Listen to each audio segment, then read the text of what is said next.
Howdy, friends. This is the Magic City Motormouth, Fast Eddie Layne, with your invitation to join yours truly, along with Mark MaBo Bowman and the Oracle of Ominous, the Wicked Nemesis, every Sunday night, 6:30 p.m. Eastern, 3:30 p.m. Pacific, for Beyond Ringside Live. Wrestling, mixed martial arts, sports talk, and a whole lot more. Keep your eyes open on BeyondRingside.com for all of upcoming show information, and of course, catch us on social media as well. Until then, we'll see you this Sunday, 6:30 Eastern, for Beyond Ringside Live on the Beyond Ringside Radio Network.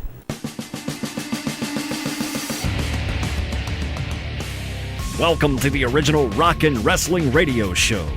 Welcome to Beyond Ringside, your source for wrestling, MMA, and boxing in the Southeast.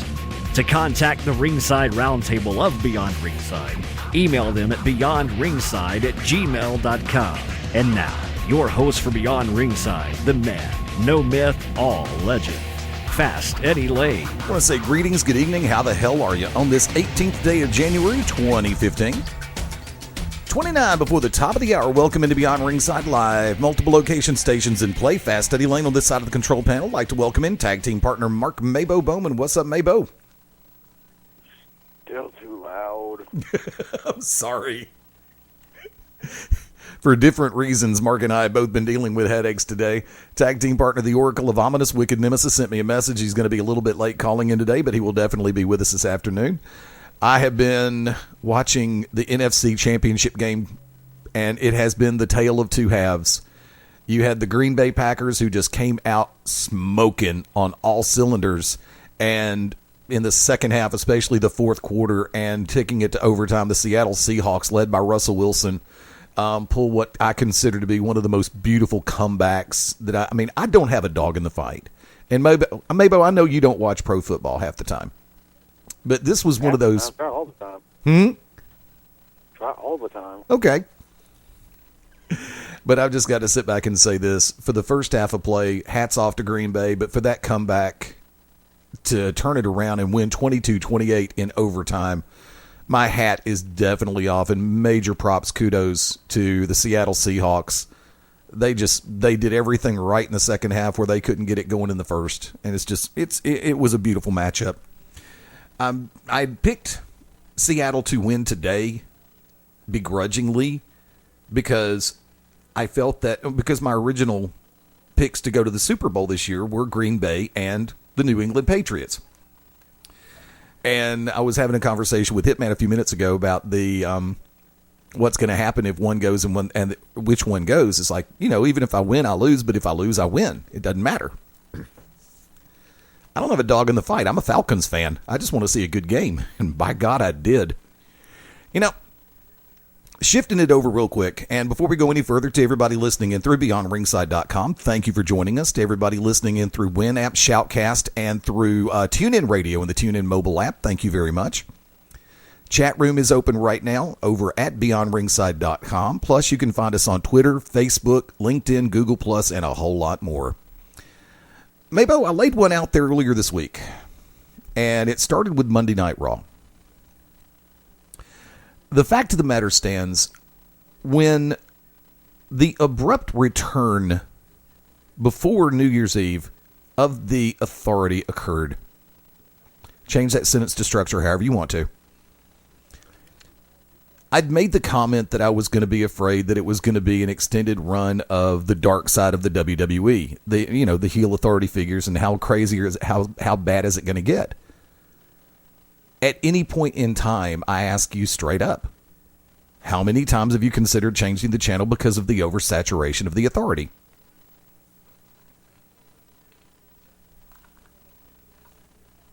MaBo? Asking me to remember how many times you asked me that? No, how many times have you wanted to change the channel? Oh, none. If I get tired of it, I just close my eyes and go to sleep. Thank God for DVRs. I'm just going to be honest with you. Well, unfortunately, there were 2 times this week that I did change the channel. One was immediately, it was in Raw, and just going to ride that bicycle all the way to the Super Bowl. Sorry. I'm one of the Seattle players is in the post-game celebration, just riding his bicycle around the stadium, giving high fives to fans. And I knew, look, I'm okay, and everybody understands who watches pro wrestling, and everybody watches who is in pro wrestling. I mean, everybody understands who is in pro wrestling. That with the authority figures being heel the way they are, you're going to have the night of the heels. You're going to have the night of the revenge of the authority. But it's just gotten monotonous. It really has in my book. And when the Usos are, for those who have me on Facebook, if you heard yesterday, you know what I'm about to say. After Stephanie went to the Usos and said, oh, by the way, Naomi's going to be wrestling with one hand tied behind her back, which made no sense in any part of the storyline other than just the fact that Steph and Triple H wanted to get revenge on the Usos for something they said. So they're not going to take it out on the Usos other than by taking it out on Naomi. It's like, God, this is getting bad, kids. I changed the channel. I forgot what I turned on, but I just changed the channel. I ask you a simile of a previous question. Have they taken it too far?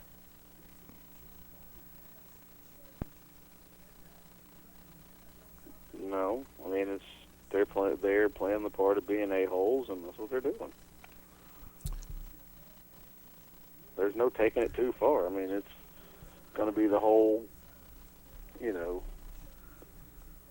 you speak out of turn about us in any way, shape, form, or fashion, you're going to be punished. And we might not punish you. We'll punish the ones that, closest to you. Okay. No, they haven't taken it too far. Then let me ask this. Did you not get enough of that back in the era of Eric Bischoff and the NWO? Or when Vince McMahon was even when it was Vince, it didn't go as far or get as monotonous as it is with Steph and Triple H. So you say monotonous, but are you saying that because we've seen it so many times more? Yes. I mean, but you're saying that because we've seen it. It's like the old saying goes, blank is everybody's first blank. This could be everybody's first go-around with this. This could be anybody's first go-around with this storyline. They might not have seen it before, or they might not remember it. That's an excellent point. Continue. So you've got to, you can't really, as much as we find it, monotonous, boring, played out, recycled. And, you yourself are the one that's most famous on this show for saying, what is it, pro wrestling was the first to go green because they're always recycling. Professional wrestling is the most environmentally friendly organization and or business in the world today because we have no hesitation or regret about recycling. Exactly. So, sorry, I just saw something called a beef bacon pie. It's kind of to my... Was a what? Kind of to my beef bacon pie. Nice. I know, sorry. It's got three of my favorite words in there. So, I mean, we can't really complain because, this is not everybody's first trip to Disney World. This is not everybody's... Oh. And that's Wick's Echo. Oh. But, I mean, this is, this could be somebody's, first trip to Disney World. This is somebody's first issue of X-Men. This is somebody's first episode of Friends, you know what I'm saying? This is somebody's first taste of pecan pie. Ooh, and that sounds real good right now. I know, right? But, regardless, just because, we've had multiple bites at the apple before doesn't mean that this is not somebody else's first bite at the apple. So, sometimes, whether we like it or not, we have to grin and bear it. I understand that concept. Well said, and I appreciate that. I want to remind everybody, if you have not had a chance to, check out the front page of BeyondRingside.com. Right near the front, Beyond Ringside family or extended family member, the voice Ted Guinness, with a brand new column that just went up earlier this week. So if you get a chance to, there is a brand new edition of The Pint up on BeyondRingside.com. Like to welcome in tag team partner, the Oracle of Ominous, the Wicked Nemesis. What's up, bro? How's everyone doing this lovely Sunday evening? MaBo, you first. That was an answer. And for me personally, I'm just trying to get my blood pressure back in check after the NFC Championship game. That was just that was just incredible. Well, I called it when it was 16-0 going into halftime. I said, "Well, Seattle Seahawks are a second half team," and they proved it today. They had everything in play. But the thing about it is, Green Bay, I don't know what happened to Green Bay in the second half. I mean, 1 minute they're there, the next minute they're not. But still, that's an entirely different animal. Didn't get a chance to really get your thoughts on this one on Wednesday night, Wick, so I will ask you the same question. Now, I understand we're all going to have different perspectives on this, and maybe, like I said, you brought that up beautifully. Is it too much, since the return of the Authority on the show, on the Raw before New Year's, in your book, in your opinion, is it too much authority, too much of the power mad authority figures on WWE programming 2 weeks later? I have no idea because I don't watch it, so. Makes sense. So I mean, if you guys are saying something about it, I'm sure that it is. Well, MaBo had a very unique perspective on it. He actually turned my words from previous days not against me, but reminded me of something that I said in previous days, and I give kudos on that one. Now, I'm also going to shift over for a second, and I've got 3 episodes of Lucha Underground from El Rey on the DVR, and I decided to watch them back to back to back yesterday. And I'm just going to sit back and say this. They are doing it, in my book, right. I've really enjoyed what I have seen of Lucha Underground so far. The different characters, different personalities, different characterizations, the way that they're laying things out. And I like the fact that you have Conan on one side of the board and Cueto on the other side of the board. Almost dueling GMs back in the day of Stone Cold and Eric Bischoff. I like the way they're doing that. MaBo, have you had a chance to really catch up with it? I still can't get my Lucha Underground to work. Boo. Wick, you haven't seen it yet, have you? Nope, not a single episode of it. Dude, I will tell you this. You would appreciate it, and you would like it. Probably just as much as Mark and I do. Well, let me ask you this. Do they put their hands on their talent there? Do the fans touch the talent? Other than pat on the back or shake hands? Not really, no. Well, then they got my vote. In other words, I'll assume that something happened last night at a Peach State Wrestling Alliance. Yep, sure did. We all remember the guy that had a heart attack 3 years ago during the middle of my promo. Oh, no. I wish he would have died, but of course he didn't. That's just my bad luck. So, we're making our way to ringside. We're wrestling Deion Johnson and Dusty McWilliams, Ebony and Ivory. We're going around the ring, and I see him just stand up, and he's almost leaning over the guardrail, because luckily Peach State has guardrails, screaming at Clyde and Steven. I walk over there, and I take my mask off, and I say, "Oh my God, it's the guy with the bad ticker." So I'm smoking a chocolate cigarillo. Hey, there you go. And drinking a Modelo Especial Chelada. So he goes and he starts cussing Clyde. Of course, Clyde's like, "Once again, you're cussing in front of kids." He goes to walk off. He says something to Clyde, and Clyde says, "Yeah, you wish." And he's like, "That's not what your wife said." Clyde says, "Once again, you're using sexual references in front of kids. Some man you are." And he walks off. As Clyde's walking off, this guy, Patrick, takes a swing, or a swipe, really, at Clyde. Clyde keeps going about his business. And I step up, and I tell him, I said, and I'm probably 3-4 feet from the guardrail. And I said, "I wish you would try to do that to me." So he takes a swipe at me, and of course I don't move. He rears back, he's going to punch me. I said, "If you touch me, I'm going to punch you in the face." Where everybody can hear it. Loud enough to where I was hoping Pierce and Shane Knowles were doing commentary, could hear it. So he looks around, there's 3 security guards in front of us, and he proceeds to push me in the shoulder. And then cowers. So, now Angie was unable to be there last night because everybody knows she's been really sick the last week. So, there comes a point in time to where if you're a man, especially myself, there's only 2 things you have in this entire world. Your balls and your word. You don't break them for anybody, as Scarface said. So as soon as he raises up, I rear back and knock his ass out. And he crumbles to the ground in the front row. And all hell breaks loose. I'm going to say this. I apologize to Shane Knowles. I apologize to Rick Michaels. And anybody that knows me knows I have fought talent, quote unquote. I have fought fans. I've started riots. I've been hit with a brick. I've had 3 people try to stab me.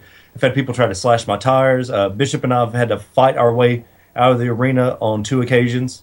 I've had to fight my way out, especially when it was Pandora and I mean, several times. So, if I tell you I'm going to do something, I'm going to do it. And I want everybody to remember this. If you're at a wrestling event, you put your hands on any of the talent, especially somebody like myself, who was a bouncer for 7 years. Been in this business, yesterday was 9 years I have been in the business. 9-year anniversary. So you have my safety blanket, and Andrew Travis not there. If I tell you I'm going to punch you in the face, and you proceed to do what I tell you not to do, I'm going to punch you in the face. So I knocked him out. And I wish everybody would have been there, because he crumbled like a sack of rocks. And this is a guy that is, quote-unquote, trained, quote-unquote, as a referee at Hard Times Wrestling, which is an outlaw promotion. In other words, that's people that can't get booked, people that don't make money anywhere go there. So he thinks he's smarting up to the business. Well, I smartened him up, and you'll really enjoy this, MaBo. When he stood up, he had a complete circle on his cheek where I had knocked him out of my Black Lantern ring. Perfect imprint. It was fantastic. I wish I could have got a picture of it and sent it to DC Comics. But I dropped him. He wasn't the first fan I've knocked out, and I'm sure he won't be the last. Then we proceeded to go on and have a great tag team match, but of course we had to be escorted to the back. And here's what was great about it. Mary Turner, who I've never gotten along with, yells all types of obscenities to me. A lot of the people gave us a standing ovation at the end of the match, because it divided the fans into people who thought I should be arrested and people that were in the mindset of it should have happened a long time ago. And in fact, at the end of the night, I went to go do an interview with Pierce. There were 20, 25 fans sitting around waiting for me, shaking my hand. So, of course, I had to use the sanitizer. Luckily, Shane Knowles had some hand sanitizer available. But, I mean, I couldn't get away from these people. I finally had to tell everybody, guys, I've got to go do this interview. So, it was something. And don't put your hands on the talent. I don't care if you've been going to the event 500 times. I don't care if you've done stuff before and nobody's done anything to you. You're come across somebody like me, and I'm going to knock your ass out. And that happened last night. And then we proceeded in the Battle Brawl, the Lethal Lottery, to actually turn Jimmy Ray babyface. What about that?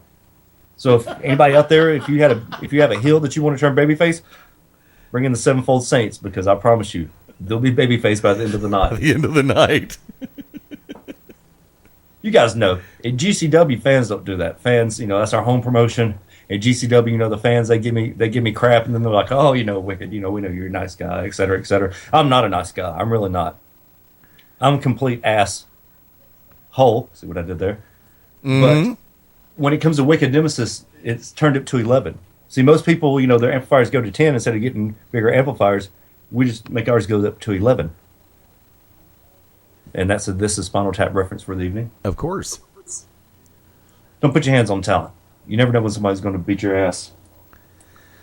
To be such a bulldog-looking guy, he sure did drop like a sack of rocks.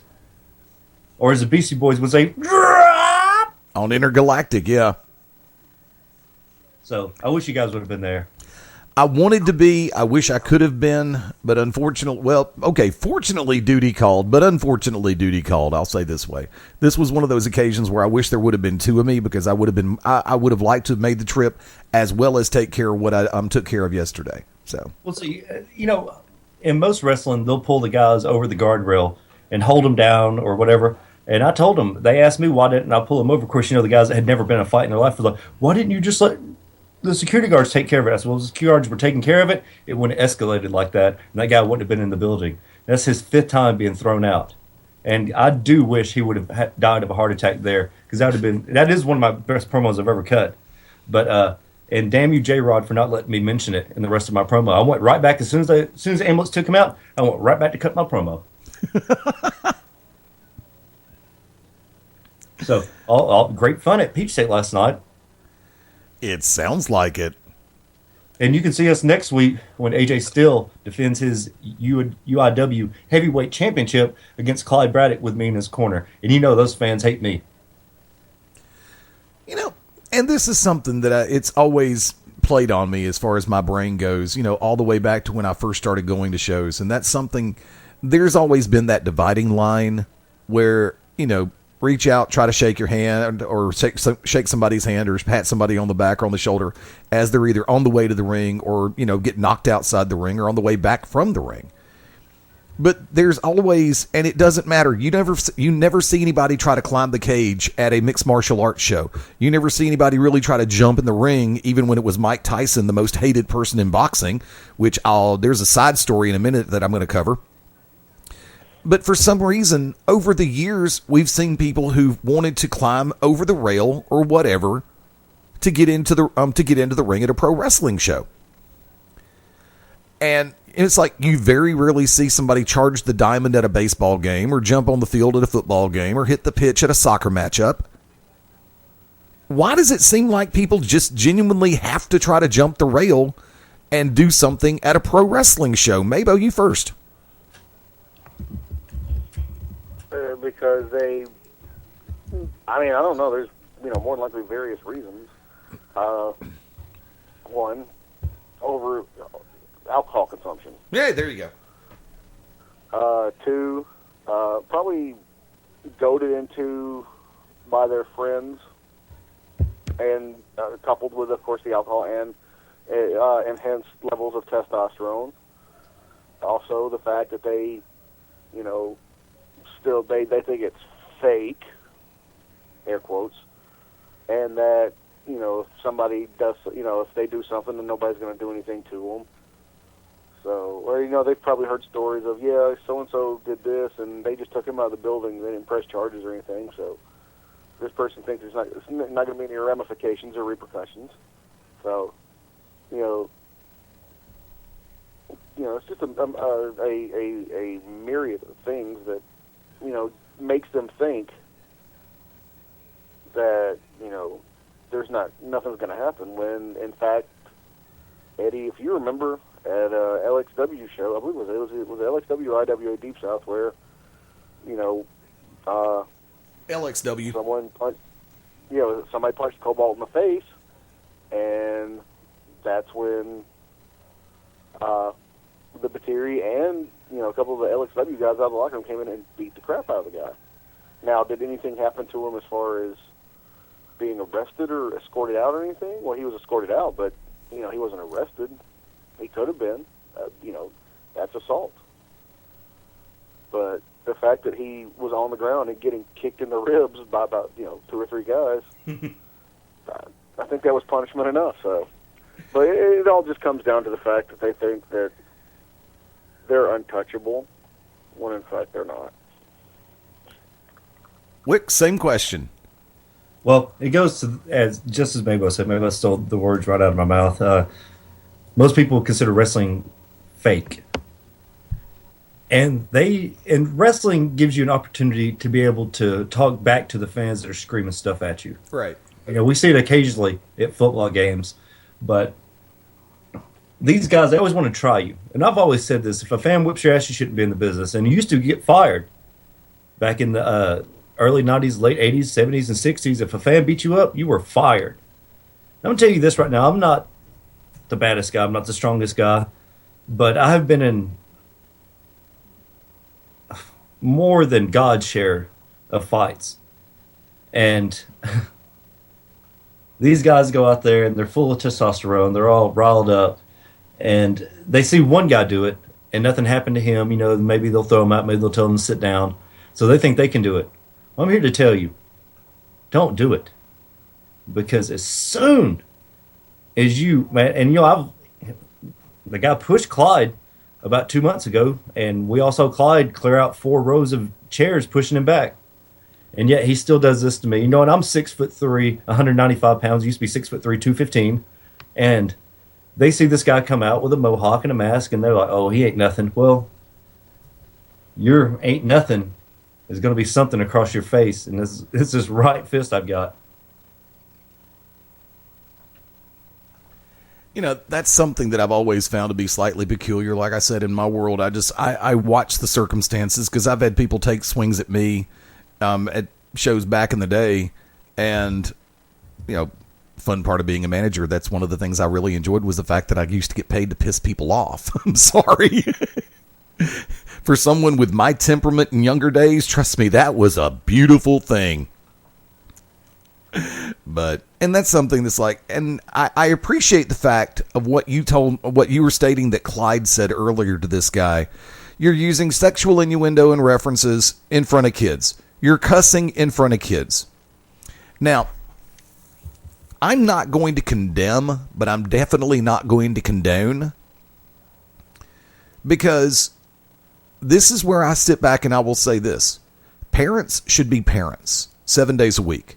If you're at a pro wrestling show and some loudmouth ass decides he wants to start cussing while your kids are sitting right there, first off, leave it to you to sit back, or it should be on you to either say something to the guy, look, my kids are here, please be a little bit more respectful. And if the guy continues, have his ass thrown out. And in addition to that, look to your kids and go, ignore this guy. He's using language that we don't like to use. We don't condone it. And please don't use that as an example of things that you can say. But I think that if parents stood up a little bit more in this timeline, in this era, I think we'd probably see a little bit less of it, because you'd see the loudmouth assholes actually shut up a little bit more, or at least clean up what they were saying, which I have all the respect in the world for that. There's times in this world where you should be able to let it rip, and there's times when it should be hashtag you know what. I'm sorry, that's just the way I say it. And I've got to go ahead and break this one down. Unanimous decision last night. Deontay Wilder defeating I still can't pronounce his damn last name, Stiverne, for the WBC Heavyweight Championship. Deontay Wilder, who lives and resides in Tuscaloosa, Alabama, the Bronze Bomber Pan American champion, 33-0, winning a unanimous decision last night to capture the World Heavyweight Championship, the WBC Heavyweight title, and bring it to Alabama and keep it here in the Americas. Try it again.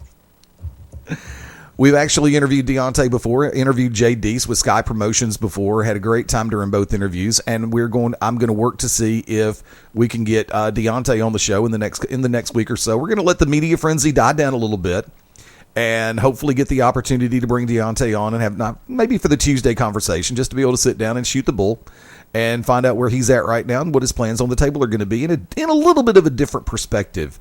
So for those who thought sports in the state of Alabama was taking a quiet turn right now, we have a heavyweight champion in the world of boxing coming home to Sweet Home Alabama, and I'm thoroughly happy for that. Folks, hang with us. Going to take us to the top of the hour, and we will be back. Short I think when you look at it, I think in all sports, Beyond it just Ringside. depends on when you find this is the guys Crowd Wrestler fan. This is Marty Dave Wills. And all these cute little websites that have autoplay features in there on your videos, you really need to fix that crap, because it can be quite annoying.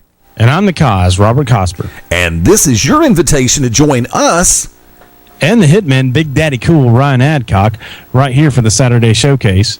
That's Saturday mornings, 11 a.m. Eastern, 8 a.m. Pacific time. See, we do math around this place. Be sure to catch us right here on BeyondRingside.com. You can also listen through WinAmp for Android and BlackBerry, as well as the Shoutcast mobile app for Apple as well. Remember, that's Saturday mornings, 11 a.m. Eastern, 10 a.m. Central, right here on the Beyond Ringside Radio Network. And let me tell you how you can find the Hitman, Big Daddy Cool, Ryan Adcock on social media. It's very easy. It's at www.kissmyass. Whoa. Stop that right there. Folks, we'll see you Saturday on the Showcase. Bye for now. This is the seven-figure deal Ace Rockwell. And as long as Wicked Nemesis isn't on the show, please listen. You're locked in to Beyond Ringside. The To Be Determined show live Wednesday nights, 9 Central Standard Time. Join myself, the Oracle of Ominous, the Wicked Nemesis, the Grand Design, Clyde Braddock, and the Magic City Runner, Fast Eddie Layne, as we take you to the edge of uncensored. Yes, we go uncensored, so make sure you have your earmuffs. Ask your parents, for those of you that are a little young, maybe under 18, but make sure if you have any heart conditions or any mental defects, please listen, because they may take effect right here live every Wednesday night, 9 Central Standard Time. Beyond Ringside Radio Network, beyondringside.com. This is Merciless Ray Mercer, Olympic gold medalist and board member of Find the Dream, and you're locked into Beyond Ringside.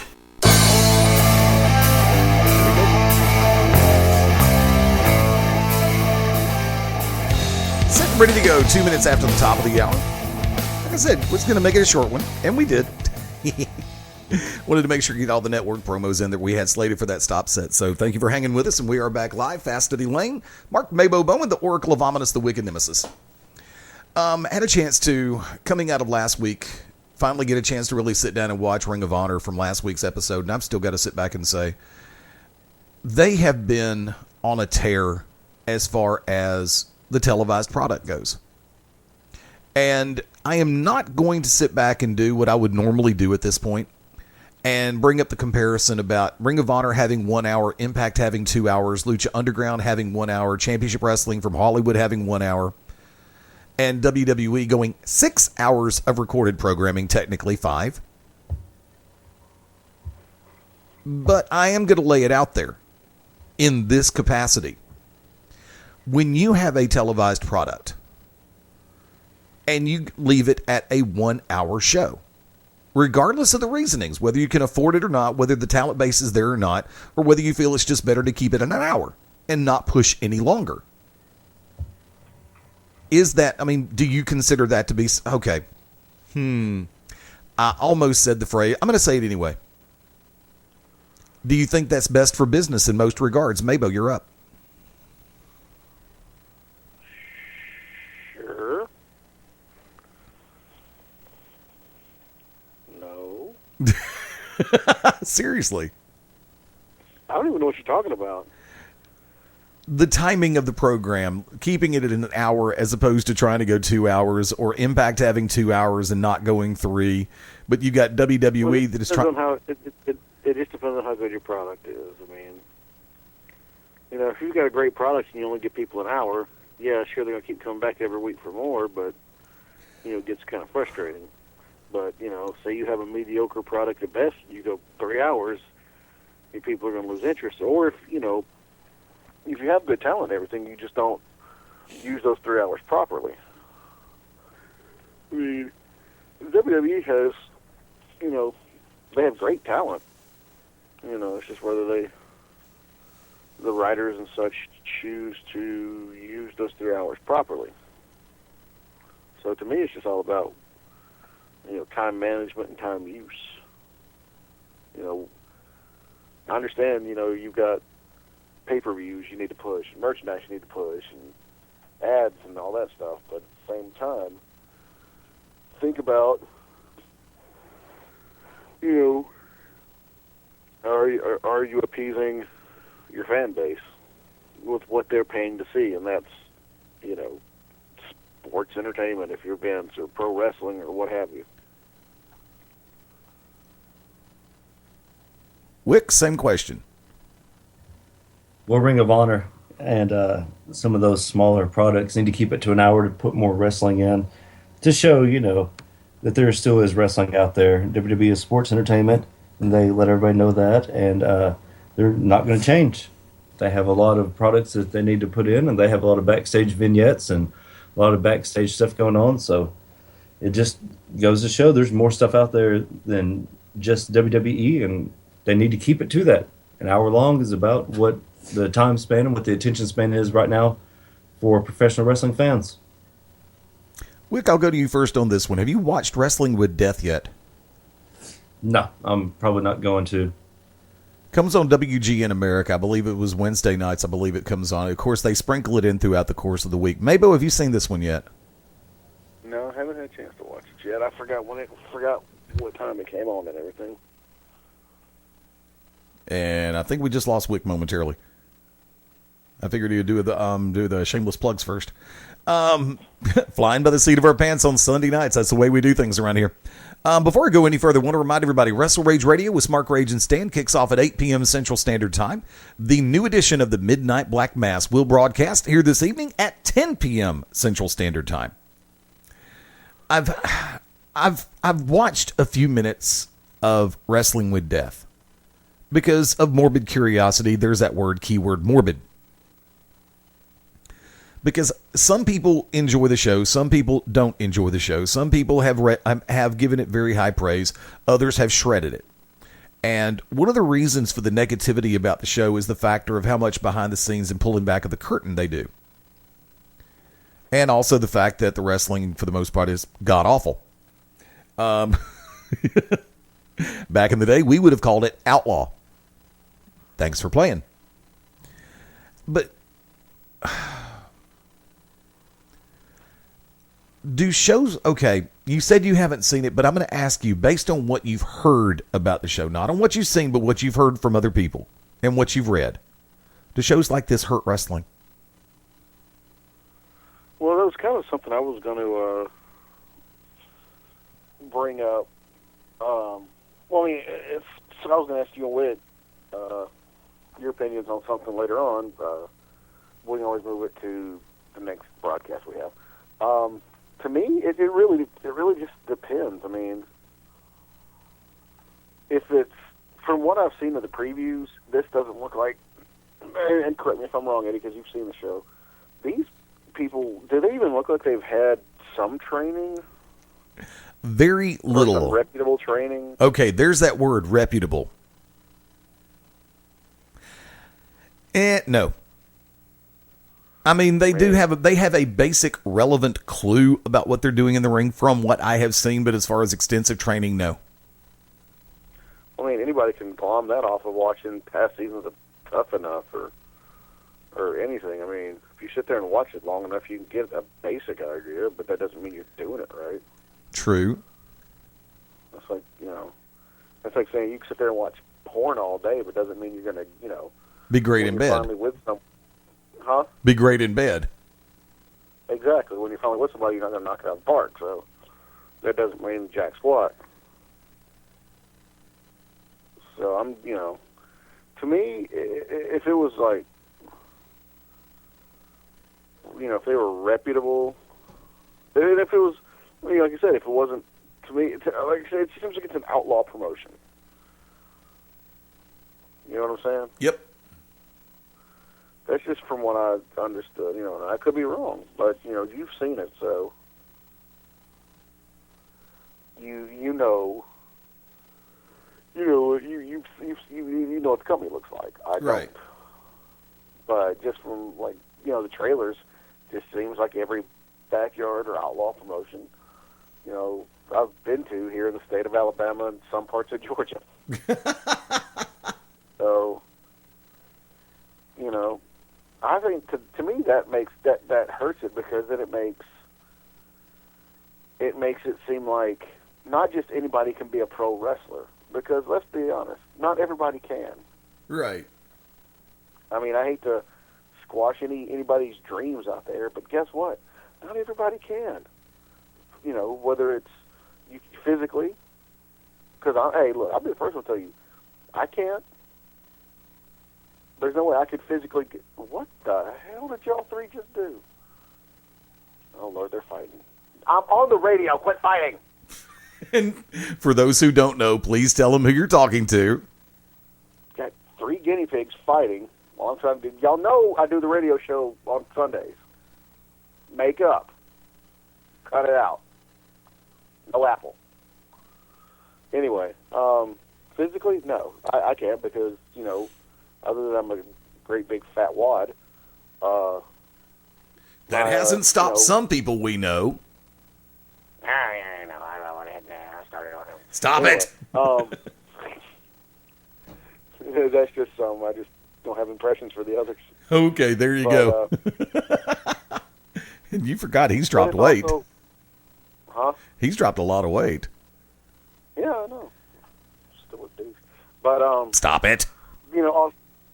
But also I was, for those of you who've known me for a while, know that from the I just got a pee on. I wonder if it's from him. Anyway, Probably is. Stop it. But I also, I was born. Yes, you were. I was born physically deformed, and I had to have, several corrective surgeries while I was like a newborn. So it's very hard for me to move around. But, to me, the little baby goat doing a happy dance. To me, shows like this make people think anybody can do it. You know what? If you're not in shape, you could be cut from, look like you're chiseled from marble. Look at Chris Masters. Along with the help of certain, enhanced vitamins. Yep. He, had the body of a Greek god, but couldn't really do much on the mic. So if you don't have the charisma, then you can't do it. So to me, shows like this just make it seem like anybody can do it. It just also makes it seem like anybody can run a company. And Eddie, you and I both know, man, that there are people out there who think just because they have, a bank account that they can run a successful pro wrestling company. And I was on a time delay on that one. Thank you. But to me, that's the thing, is not everybody can run a company. You've got to have not only just a mind for financial management, but you've got to have, business. You've got to be able to set up, if you're trying to get advertisement, you've got to be able to bring in good, reputable talent and not people who look like they belong in a backyard. So, to me, this also, this type of show makes me, to me, makes it seem like everyone or anyone can own a wrestling company. No, you can't. You just can't, because you know what you're going to do. You're going to end up bankrupt and having to sell the family business or your house or whatever you have mortgaged against. The money that. It happens like that sometimes. We just lost MaBo. Going to try to get him back in just a second. No, I understand exactly what he's saying, and I've got tell you what, bear with us real quick. Going to take about a 90-second timeout. We're going to see what happens real quick, and we'll be back on Beyond Ringside Live right after this. Brad Armstrong, part of the famous Armstrong family of professional wrestling, and you're locked in to Beyond Ringside. Hey everyone, this is the Cosz, Robert Cosper, host of Cause and Effect's Thursday Night Radio Throwdown.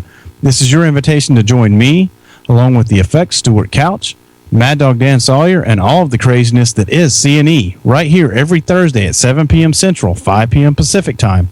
It's wrestling radio with a twist, and some might just say with a twist of lime when the bar is open. Cause and Effect, right here on the Beyond Ringside Radio Network. Howdy, friend. And I would like to thank my mother for being there. I would like to thank her on Christmas. I would like to thank my mother on Easter and on Arbor Day. I would like to thank her on Valentine's Day and President's Day. I would like to thank her for keeping me and my brothers out of jail for murdering and raping and stealing and graffiti-hiding. What? Graffiti-fine? They telling me I gotta go. Sorry. Thank you. Graffiti-fine? Oh, no. That was funny. Okay, pick up before the Skype line dropped off. Yeah, apparently we couldn't afford Kane to come out and tell me that I was running long on my speech, so... and he just got the feed, that's all. That's how we do it around here.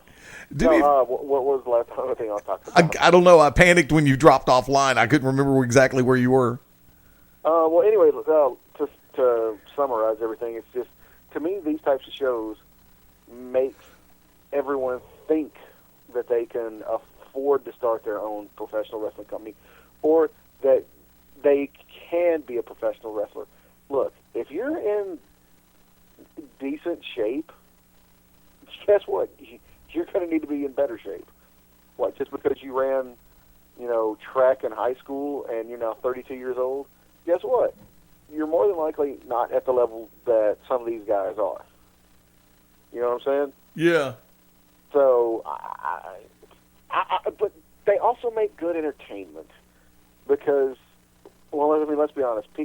We're the type of society now who sits there and watches NASCAR for the car wrecks, and we watch MMA to watch somebody get knocked the flip out. So, to me, even though it makes anybody think they can do it, when this is not something that anybody can do. That's why there's fans, and that's why there's people that's in the business. It's two different things. But to me, it makes good entertainment because you're like, oh my God, that's why reality shows are so popular, because people look at it and go, oh my God, these people's lives are more screwed up than mine. Yeah, really. Yeah. And then all it is just a different flavor of screw up with every reality show. You got shows like The Bachelor, Bachelorette, where you're, oh my God, these people are out of their mind. This is why they're single. You got shows like Survivor and The Amazing Race, where you're like, wow, these people are screwed up, but they're trying to win something, but they're still just screwed up as I am, if not more. And then we don't even need to touch shows like Jersey Shore, Down South. What the real world became, because back in the day, remember, real world used to be good, and then they just got way over the top. I used to enjoy, and anybody who knows me knows I'm not a country person by any stretch of the imagination, but I enjoyed Redneck Island on CMT. The first 2 or 3 seasons, I enjoyed that. They were actually on an island, and they were having to do all this stuff. Now they've got them on some island, like right off the coast of Georgia, or right in the middle of some big lake in Georgia, in a nice, fancy lake house. They're not living in a cabin. And I'm just like, what? No. So, to me, reality shows are there just to give everybody, different flavors of screw up, and so that's why they succeed, and that's why they're still entertaining, and that's why, as much as I think that, this wrestling with death, is bad for the pro wrestling business, it's still entertainment because, we, as much as we think we have evolved over the past X amount of years, we've technically devolved, if you really want to look at it, because the more we have, the easier we're entertained with trivial stuff. Yeah. So that's why there's, how many networks out there now as opposed to, 3 or 4 back in the day? Yeah. So. It's funny because we're talking about alternative programming, and that's what it's called for the most part originally. And those who know me and have known me for a while will know the fact that one of my favorite shows in television has, over the last 10 years, has been Studio 60 on the Sunset Strip. Matthew Perry, Bradley Whitford, originally created by Aaron Sorkin, Ed Asner, Steven Weber, Sarah Paulson, Ada Field, D.L. Hughley, great cast. And one of the things during the second half of the series of the first season, which unfortunately the show only went 1 year, there was a new character introduced to be head of alternative reality shows and stuff like that. They called it alternative programming, and Jordan McDeere, the person who was the president of the National Broadcasting System, called it illiterate programming. And believe it or not, I'm actually on board with this. I've been on board with that philosophy ever since day one. I am not a personal fan of shows like Jersey Shore or things of that ilk. I'm definitely not a fan of the Divas thing on WWE, and it's like, I'm not. Why? Because... But once again, though, I watch it because it's to me, it's as much as the WWE wants to try to play it up as reality, it is 100% scripted. Well, it's Trainwreck TV. Well, I mean, and that's why I watch it, because what I find hilarious is, for those who watch it last week, Paige tricked Natty into thinking that she ate a pot brownie, and then it just so happens that they were doing random drug testing at the next event, which a lot of people don't know this. It was actually, if you go look, especially with Natty and Cameron walking in, that scene was filmed at the BJCC. Yep. Where Natty crashed her vehicle on purpose to avoid getting to the show on time for a drug test because she was late coming from the hotel. Well, the hotel she was staying at was right across the street. Yeah, Sheridan. Yet apparently she drove all the way around Birmingham. So, I mean,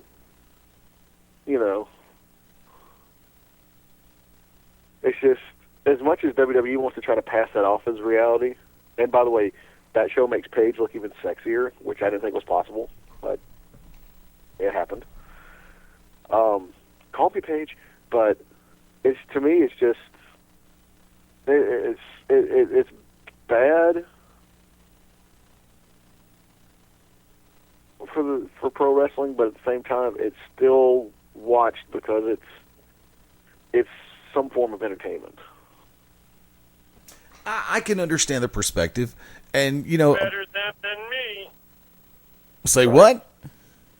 It's so push notification on my iPad. It was Homer Simpson saying better them than me. Oh, okay. Because everybody knows my definition of reality television is Alabama football. Has been for years.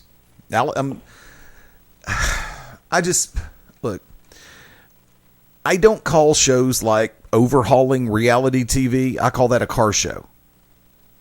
Now, the Meekum Auto Auction, that would be more like reality TV because they're selling cars in real time or on tape.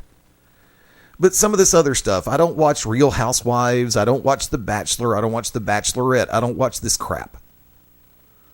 Because in my book, okay, it's when you know that you can live vicariously through the stupidity of someone else that you realize how smart you genuinely are. I just thought of that phrase. And if it floats your boat, that's your thing. And I'm not going to knock you for doing it, but don't knock me for not doing it. Kind of like doing heavy drugs in the 80s. I didn't do it. I had every opportunity in the world and did not do it. Much to the happy and joy of my family. Because then I would have been Trainwreck TV. Hell, I'm enough of a train wreck anyway. I'm going to close out my part of the topic with this one. It's like, look, Wrestling with Death, what I have watched of it, yeah, meh. But I also believe that they pull back the curtain a little bit too much. They try to make it a hybrid of a pro wrestling expose plus Trainwreck TV for the family. I'm happy as hell the fact that the wife managed to survive cancer. And anytime that you can use any kind of a venue or a vehicle to give someone who is fighting cancer inspiration, then I think it's a good thing. Trainwreck TV or not. I don't think we have enough in this world that is uplifting. And I think we've got a ton of negativity out there. And a lot of people are going to sit back and say, you're the one who talks about 24-hour news channels all the time. I say, yes, I am, because all they seem to concentrate on is the negativity. And when Mike Huckabee stepped away from his show, that took away one of the most positive shows that the Fox News Channel had, other than the hymn line on Megyn Kelly and Judge Janine Pirro's skirts. Damn. I know there's some cute women on the early morning shows. I don't get up that early. Once again, Trainwreck ME. Ooh, I need to go copyright that real quick before the U.S. government patents it. Like they did corn. Go figure. Not kidding.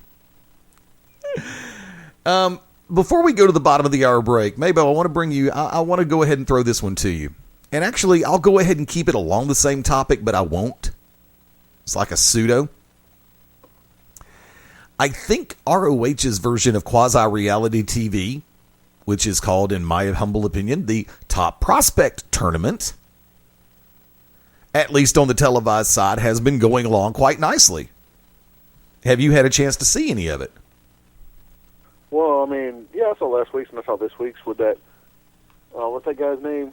I figured he would have went over, too. Jake Durden? Yeah.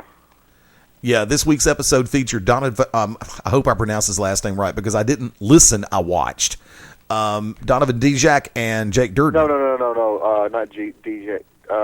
Shoot, because he's actually he's got a match with somebody I know coming up too. I can't think of who. But it's not Dijak. It's like Dijak or something like that. Okay, well they have Dijak and I didn't listen. It could have been Dijak. Oh no, it's Dijak. Dijak, okay. Yeah, just straight Dijak. Okay.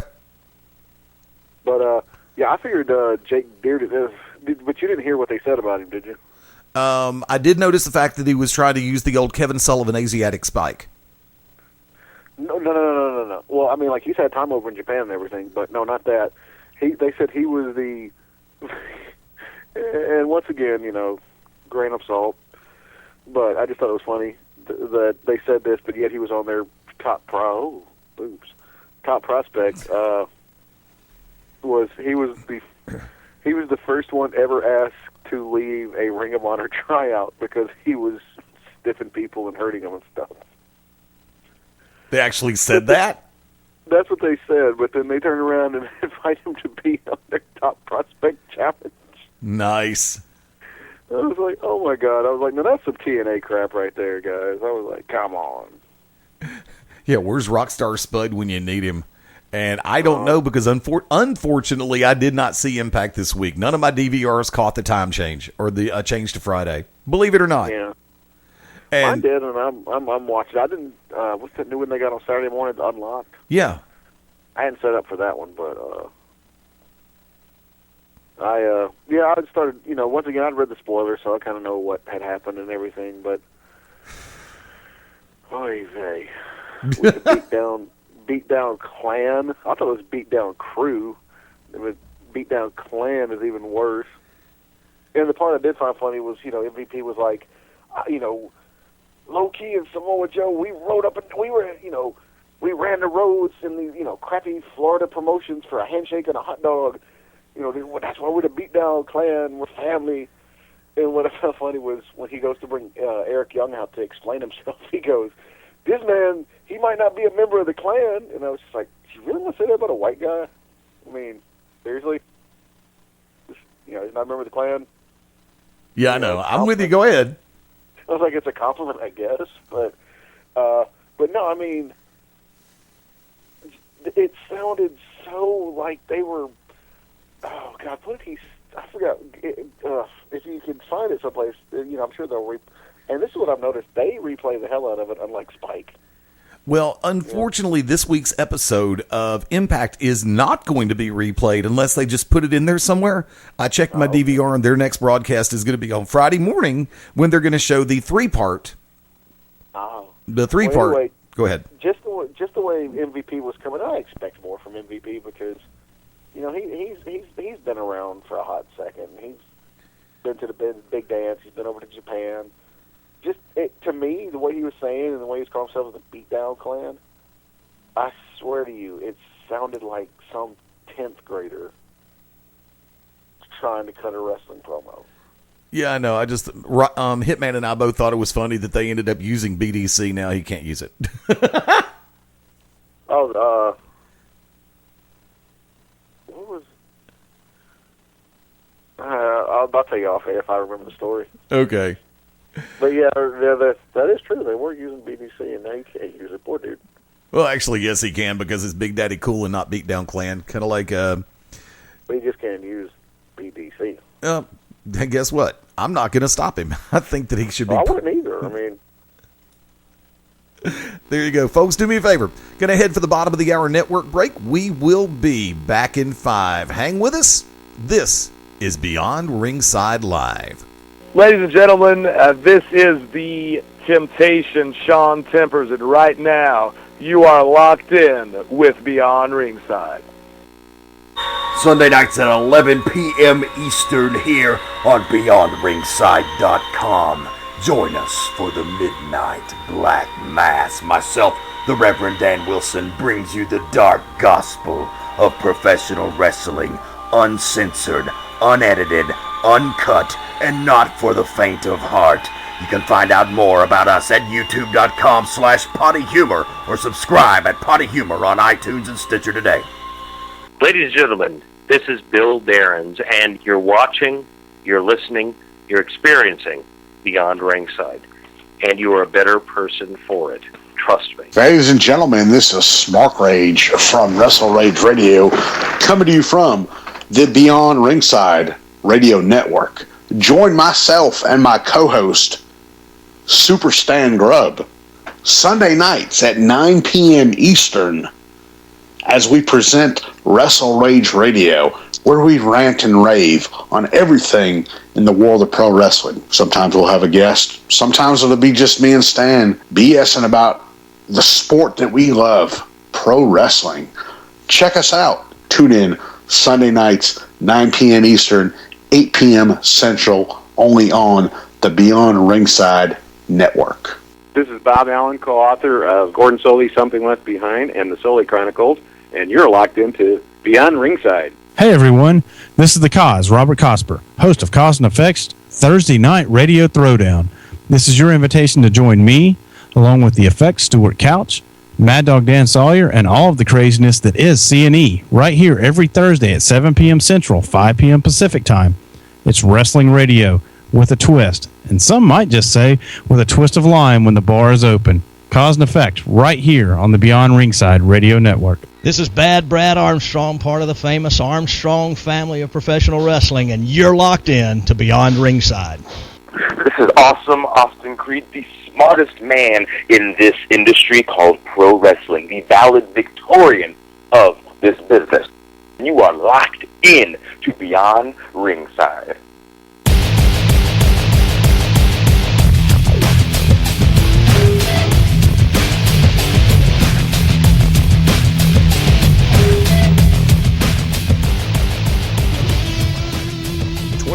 Before the top of the hour on this 18th day of January.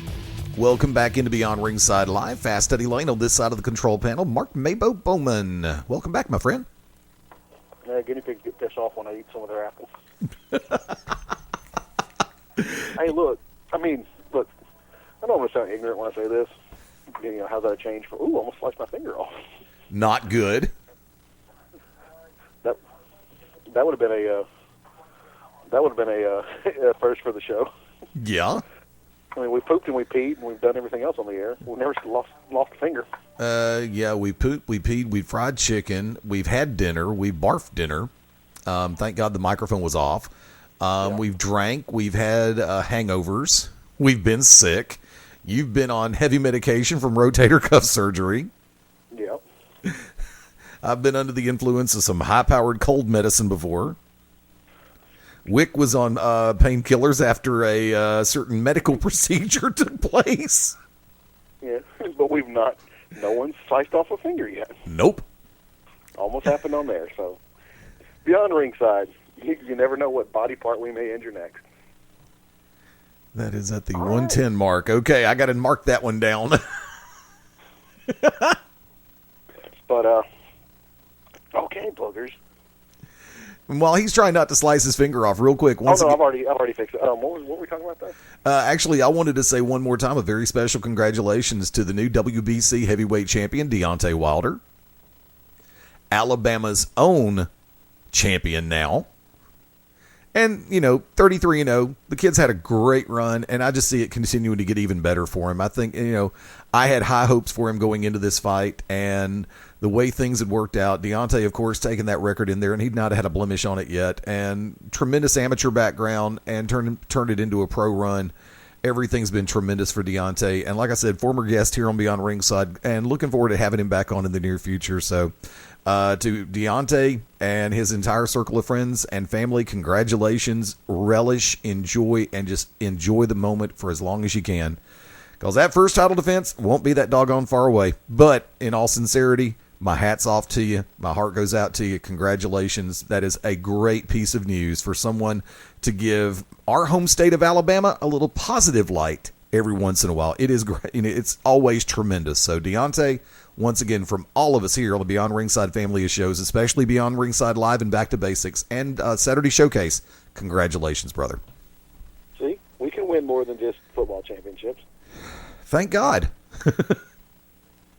I was hoping for a better outcome yesterday as Alabama, the University of Alabama Crimson Tide men's basketball team, hosted the undefeated University of Kentucky. Yeah, it didn't work out too well. But yesterday was a great experiment in how not to run an offense against Kentucky. But think about it is, and Hitman brought this up yesterday, Ryan Adcock, part of the Saturday Showcase. Brought the up original BBC. There you go. The true BDC. We'll work on that one, regardless of what Kevin Nash may say. I had it for a sec. Okay. This year's squad on the University of Kentucky men's basketball program is comprised, you have 13 players that were all McDonald's All-Americans in basketball. How nuts is that? I didn't even know Ronald McDonald was a coach. There you go.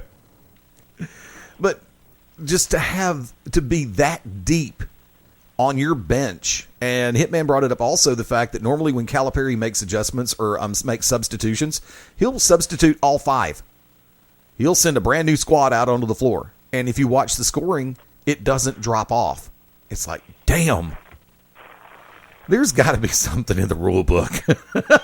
But the University of Alabama men's basketball program, of course, has been having a good year. Not a great year, but a good year. And, of course, as the season goes on, and I think they're just like with UAB, the UAB Blazers men's basketball program, they've been having a good year so far this year. Coach Haas has been building on the lessons learned from the last year.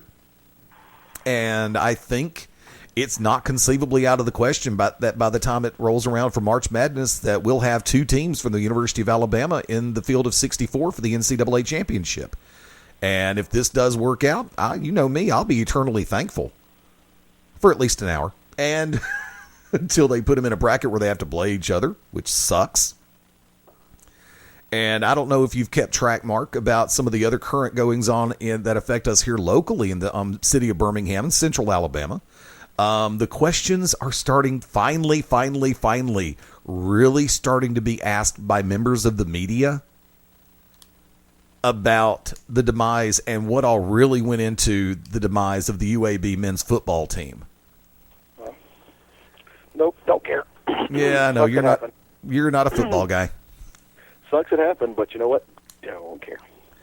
Well, in my book, I do. Of course, most everybody who knows me knows the fact that I went to UAB. And hey, I did too. There you go. Played in the Blazer band back before there was football. I actually played for the UAB Blazer basketball band. Enjoyed a couple of great years there. And I still feel bad about what happened because I know it had nothing to do with the kids. I know it had nothing to do with the coaches. It was all bureaucratic BS behind the scenes with with President Ray Watts, who amazingly enough has gotten a vote of no confidence from the UAB Faculty Senate as well as the Student Government Association and Student Senate. So what does that tell you? Although the University of Alabama Board of Trustees stands behind Watts. Gee, what a surprise. Let me ask you a loaded question. No. Yeah, this one's a good one. No. Remembering the WWE draft, if there was a better sense of cooperation, camaraderie, and cooperation between wrestling promoters in a given area, and everybody could get on the same page, figuratively speaking, how much do you think fans would be excited about pro wrestling organizations working together to formulate something like a draft and do something like a top prospect tournament? Or do you think it would actually be noticed by the fans?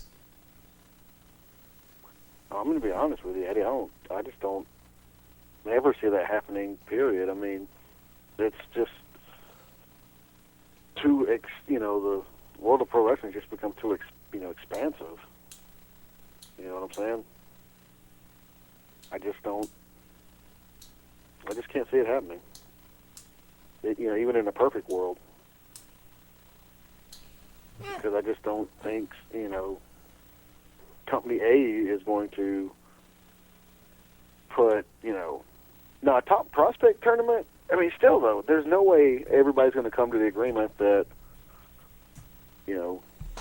this person deserves to, go over this person and yada, yada, yada, yada, yada. So, I just don't, in any type of world, I just don't see that ever happening. Unless Vince just totally buys everybody out and starts making all the decisions for them.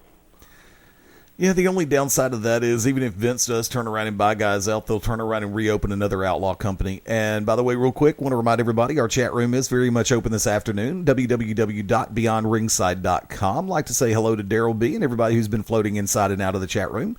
Daryl comes back to a comment that was made during the backside of the 5 o'clock hour in segment number 1. He said it comes down to a lack of respect. He said last night he watched a bunch of kids fill a ring with rubbish and the parents just stood there and watched. And that stems back to something that I said about parents being parents. I mean, MaBo, you've played field trip director bringing kids to a pro wrestling show. Would you even consider tolerating something like that if kids started throwing stuff at a ring? Oh, hell no. Oh, hell no. I mean, well, the thing is, though, their mama would say something.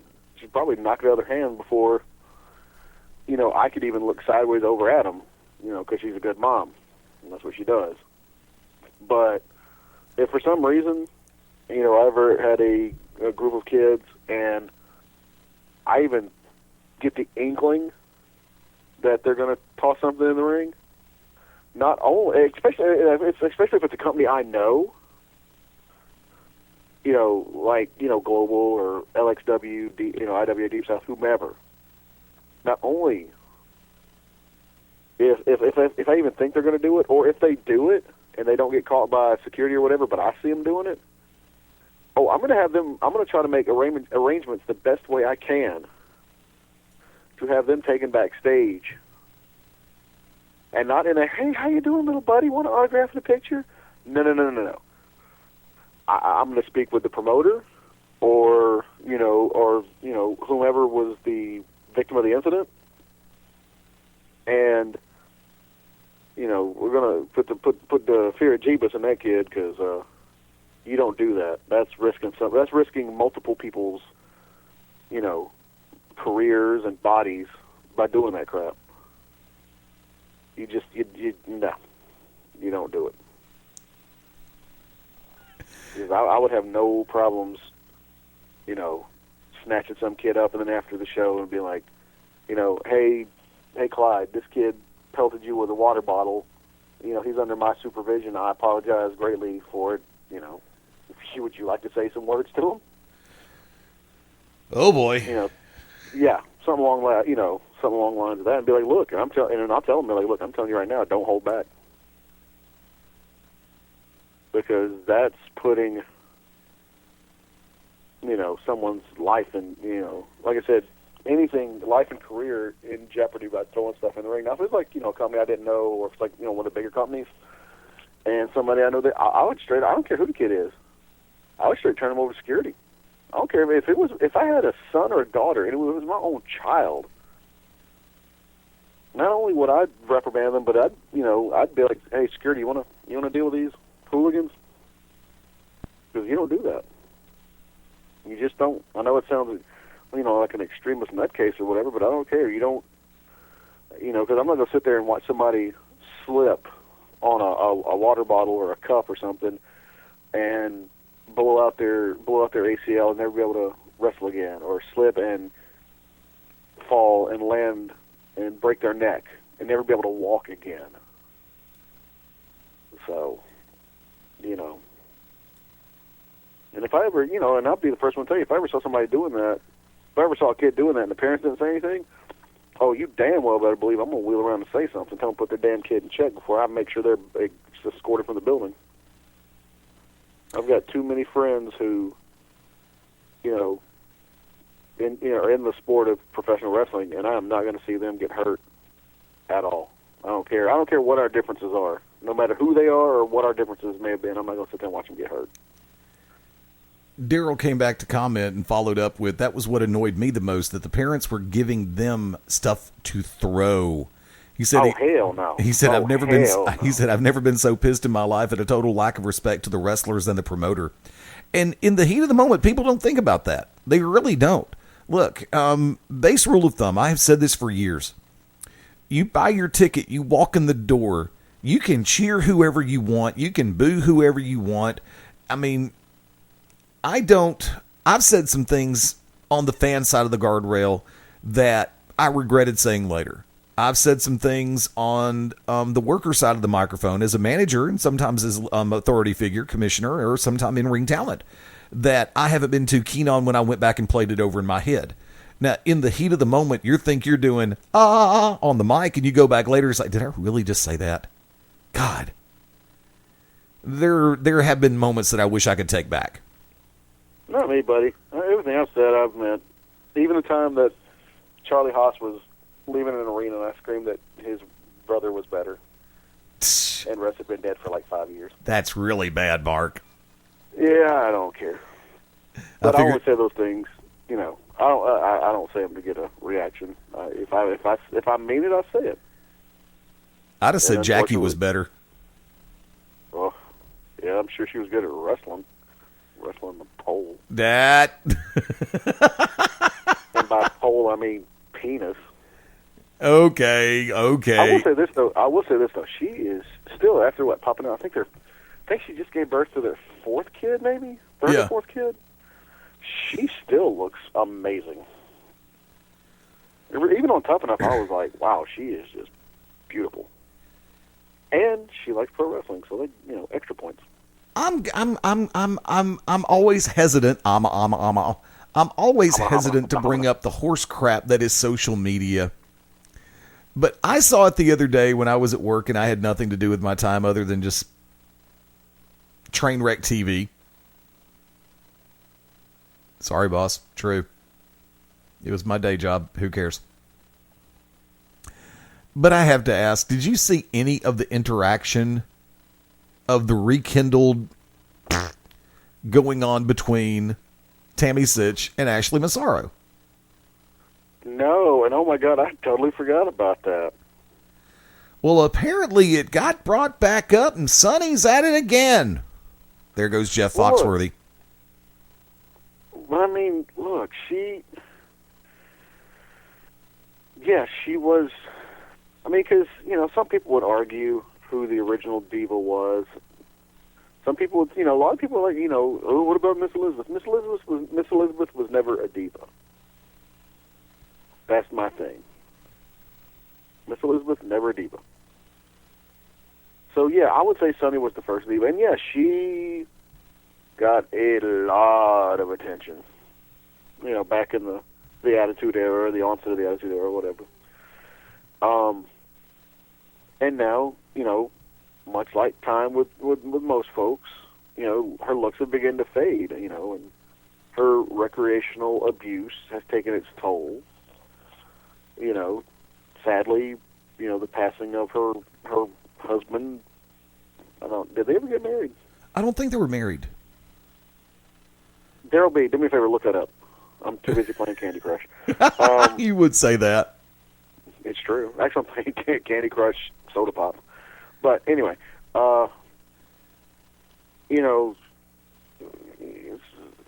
all seen it happen, too much, too fast, too soon. And now she, like a lot of other ones, a lot of other people in pro wrestling who have fallen away from the limelight, are struggling to still stay noticed. And, she's doing what she has to. I mean, you never, other than the confusion for being a prostitute, you never really hear much out of Ashley Massaro. Well, and that's the funny part, because I did not know that she was ever brought up on charges for being a male escort. You mean a female escort? Whatever. She was escorting males, supposedly. Allegedly. Hey, look, Buff did it and got a Showtime career, so what did that tell you? What did his mother answer the phone? Don't do it! Stop there! Stop there. Marcus. Stop it. Esther at the Bridge Club wants to know if you're available. Anyway, but, you know, you never really heard much, you know, from Ashley Massaro. You know, not as much as you would hear about. It seemed like there was one point where it was like, there was a Sunny story every,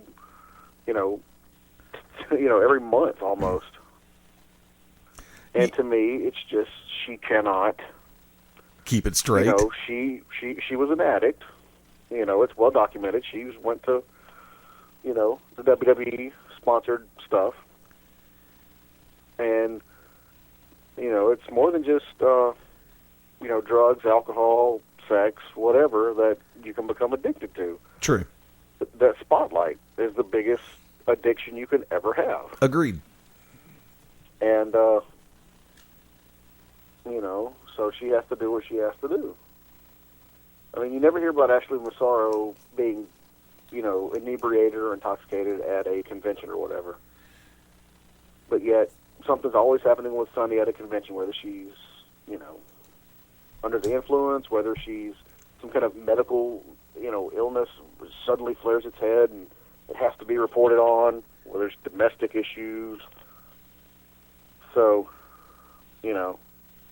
I didn't know anything. I didn't know that they had rekindled a feud that nobody really gave a damn about anyway. Yeah, it happened on Twitter earlier in the week, and lo and behold, for no reason whatsoever, Sonny decides to tweet out. I know, for those who are quit asking me if I meet people on the side. I don't turn tricks, and I'm not a male escort. If anything, ask Ashley Massaro, and she called her out by Twitter handle on, of course, and said she has experience doing that. And I'm sitting back going, really, is this necessary? Daryl came back and said, I don't believe they were married. And by the way, he also came back with, I would agree, Sonny is the first diva, but Ashley wants hands down. But from there, and Ashley comes back and says, I thought this heat was squashed. I thought it'd been let go, but obviously Sonny wants to fire it up again. And apparently a fan or two had sent her a couple of revealing photographs of Miss Sitch. Oh, yeah, like who couldn't have obtained those? Yeah, but this was one in the full Craftmatic adjustable position. Once again, those were available when her and... Missy. Missy Hyatt. When her and Missy Hyatt were running some, stuff in the early 2000s or whatever, and Sonny was looking really bad then. Sonny looks much healthier now than she did during that timeline. Still. Yeah. And that's the thing, and somebody started slinging around stuff about Ashley and gender reassignment surgery or something like that. And it's like, look, it just gets old. And this is the part I don't like about social media. Leave stuff like that for the Inquirer or publications of that ilk. But everybody wants to weigh in on the argument. Everybody wants to jump in and think their 2 cents worth is the most important 2 cents worth. And I think that is one of the downfalls of society when it comes to social media. People don't show respect in any capacity for anybody unless it's, you know what I mean. Yeah. Well, I mean, my thing is first of all, let's be honest. Ashley Massaro wasn't she on? Was she ever on Tough Enough, or was she part of the Divas thing? I thought she was Diva Search. Okay, yeah, she was Diva Search. Because after a while, those tend to bleed together. Yeah, they do. I'm pretty sure WWE, they ran full extensive physicals on everybody, so pretty sure WWE would have known if she was had been gender reassigned. And are we just not using the word transsexual anymore? Yeah. I mean, look, nobody ever busted China for it, so. Or Nicole Bass. Oh. But I mean, because at that time, we both know WWE would have taken full advantage. Yeah. If they would have had somebody of that, nature. Oh, everybody knows WWE would have taken full advantage of that. Of course. Then let Mae Young manager it. They would have definitely they would have used that to their advantage. So, once again, to me, it just sounds like and I can't even see sour grapes because they were never on the roster together. They were never equated together. Right. Unless something was said at, an indie show or whatever. I don't understand what Sonny's beef could be with her. I mean, you know what I'm saying? It's just, unless I'm wrong, and I usually stay on top of the, I'm pretty much the National Enquirer of the pro wrestling, scene when it's all like, oh, he said, she said, they were caught with this, blah, blah, blah. I'm usually on those stories. Right. But, if it was something minor that was said and or done. So to me, once again, this is just Sonny's way of, trying to get attention.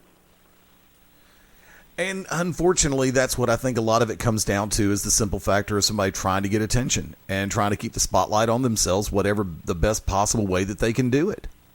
Folks, do me a favor, hang tight. Going to go to the top of the hour break. We will be back. The home run round kicks off in about 4 right here on Beyond Ringside Live. I'm Bobby Ches, a 3-time world champion, Showtime expert analyst for more than 10 years. You're locked in to the On Ringside. Hey everyone, this is the Cosz, Robert Cosper, host of Cosz and Effects Thursday Night Radio Throwdown. This is your invitation to join me, along with the Effects Stuart Couch, Mad Dog Dan Sawyer, and all of the craziness that is C&E, right here every Thursday at 7 p.m. Central, 5 p.m. Pacific Time. It's wrestling radio with a twist, and some might just say with a twist of lime when the bar is open. Cause and Effect, right here on the Beyond Ringside Radio Network. Hey everybody, this is Terry the Rock'n'Roller. You're locked in with Beyond Ringside. This is Tasha Simone, former women's world heavyweight champion for the NWA. If you're not listening to this entire show, I've got a pile driver in store for you. You've been locked in to Beyond Ringside with Fast Eddie and his entire company of lunatics. Sunday nights at 11 p.m. Eastern here on BeyondRingside.com.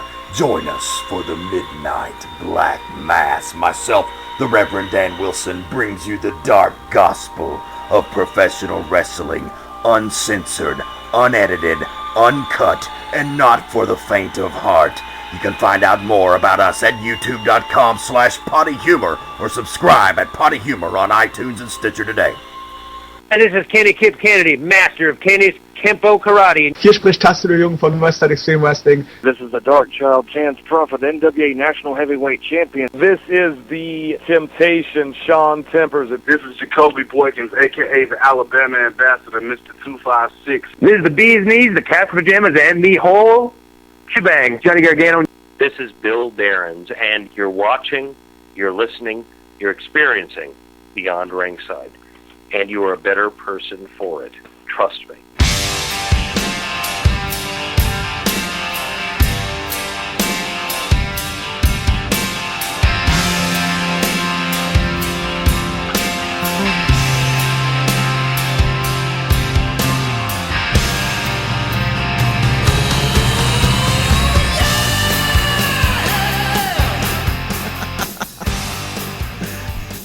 Set it off there a second ago. Just see if YouTube flags us for that. Of course, it's Gene Simmons. He'll flag anybody for anything. You got a Kiss thong on, I'm flagging you. Yeah, of course, that would be Gene Simmons, too. Welcome back into Beyond Ringside Live. Fast Eddie Layne, Mark MaBo Bowman, the Oracle of Ominous, the Wicked Nemesis had to cut out a little bit early. Getting ready on my side of the board. I'm going to be shifting channels in just a few minutes personally to keep track of what's going on with the AFC Championship game. I've kind of held off. I wanted to devote my attention to the show. Believe it or not, it's true. And a little bit later on this evening, UFC Fight Night. Looking forward to the Conor McGregor fight because I'm just there's so many things, and actually there's 2 fights I want to see on tonight's show.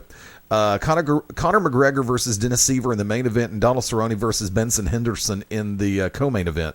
I don't know if you can call them co-mains, but tonight's fight card is actually looking really good, especially Uriah Hall versus Ron Stallings. And no, I said Ron Stallings and not Ron the Truth Killings. Different story.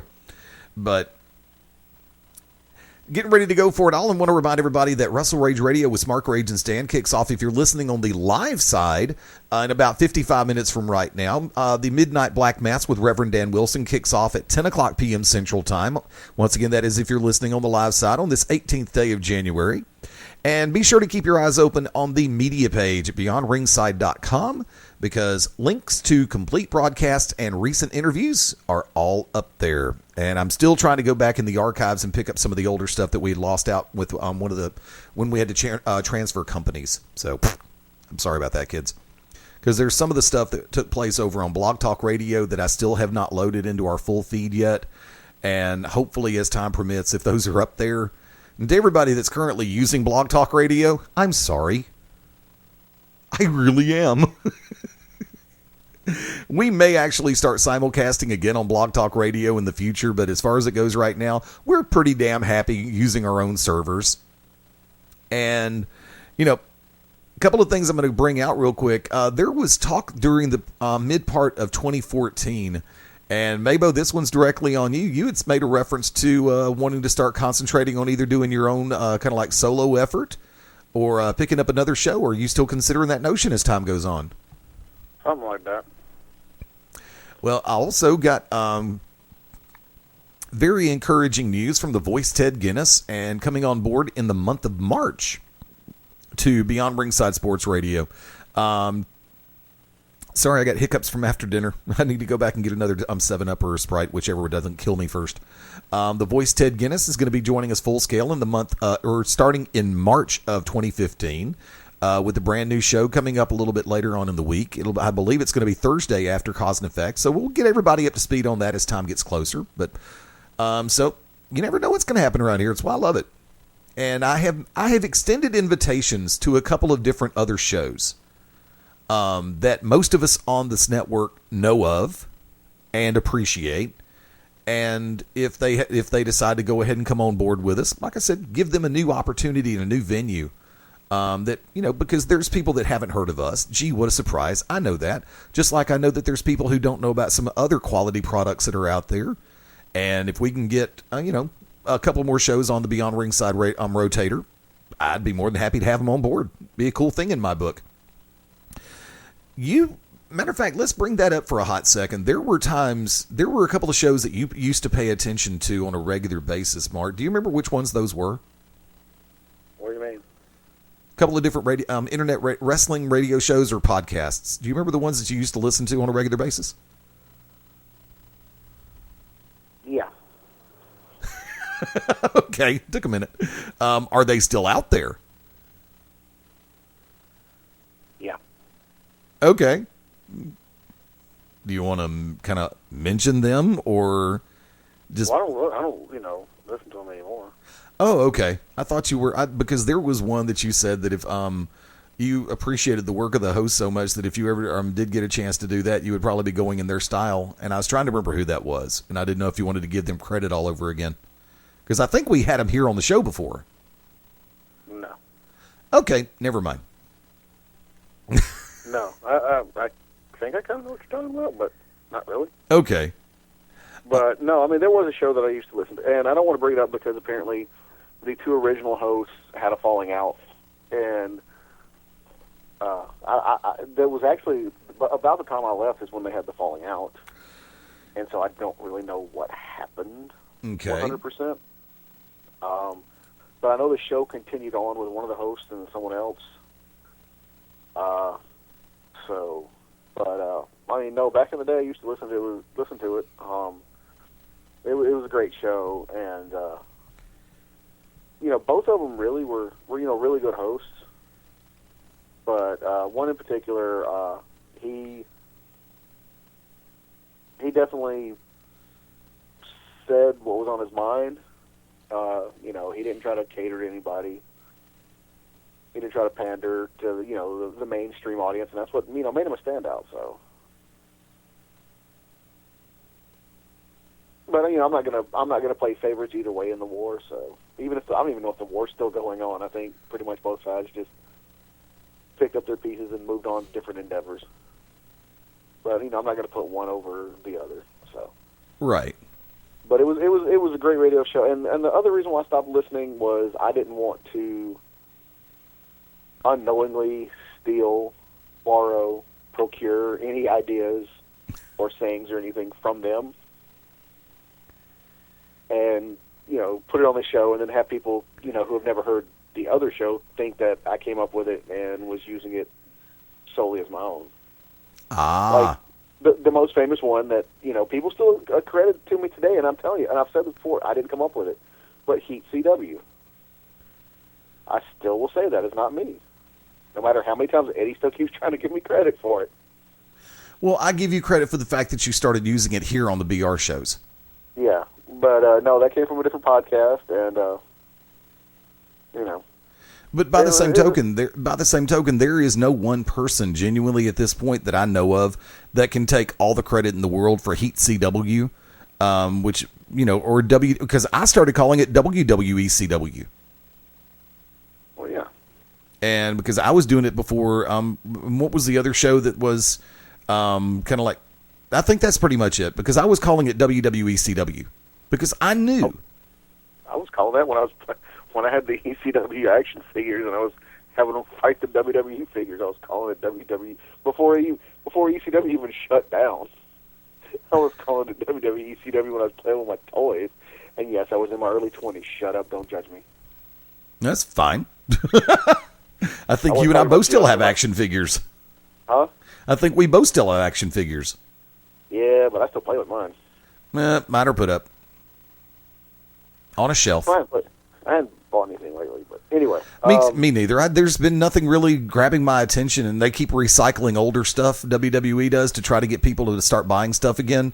And I don't care what kind of sale you run on shop.com as well, or through WWE's Kmart area, or the WWE area in Kmart. It's just like there's some stuff that I don't want to buy again. There's some stuff that I let go for a reason.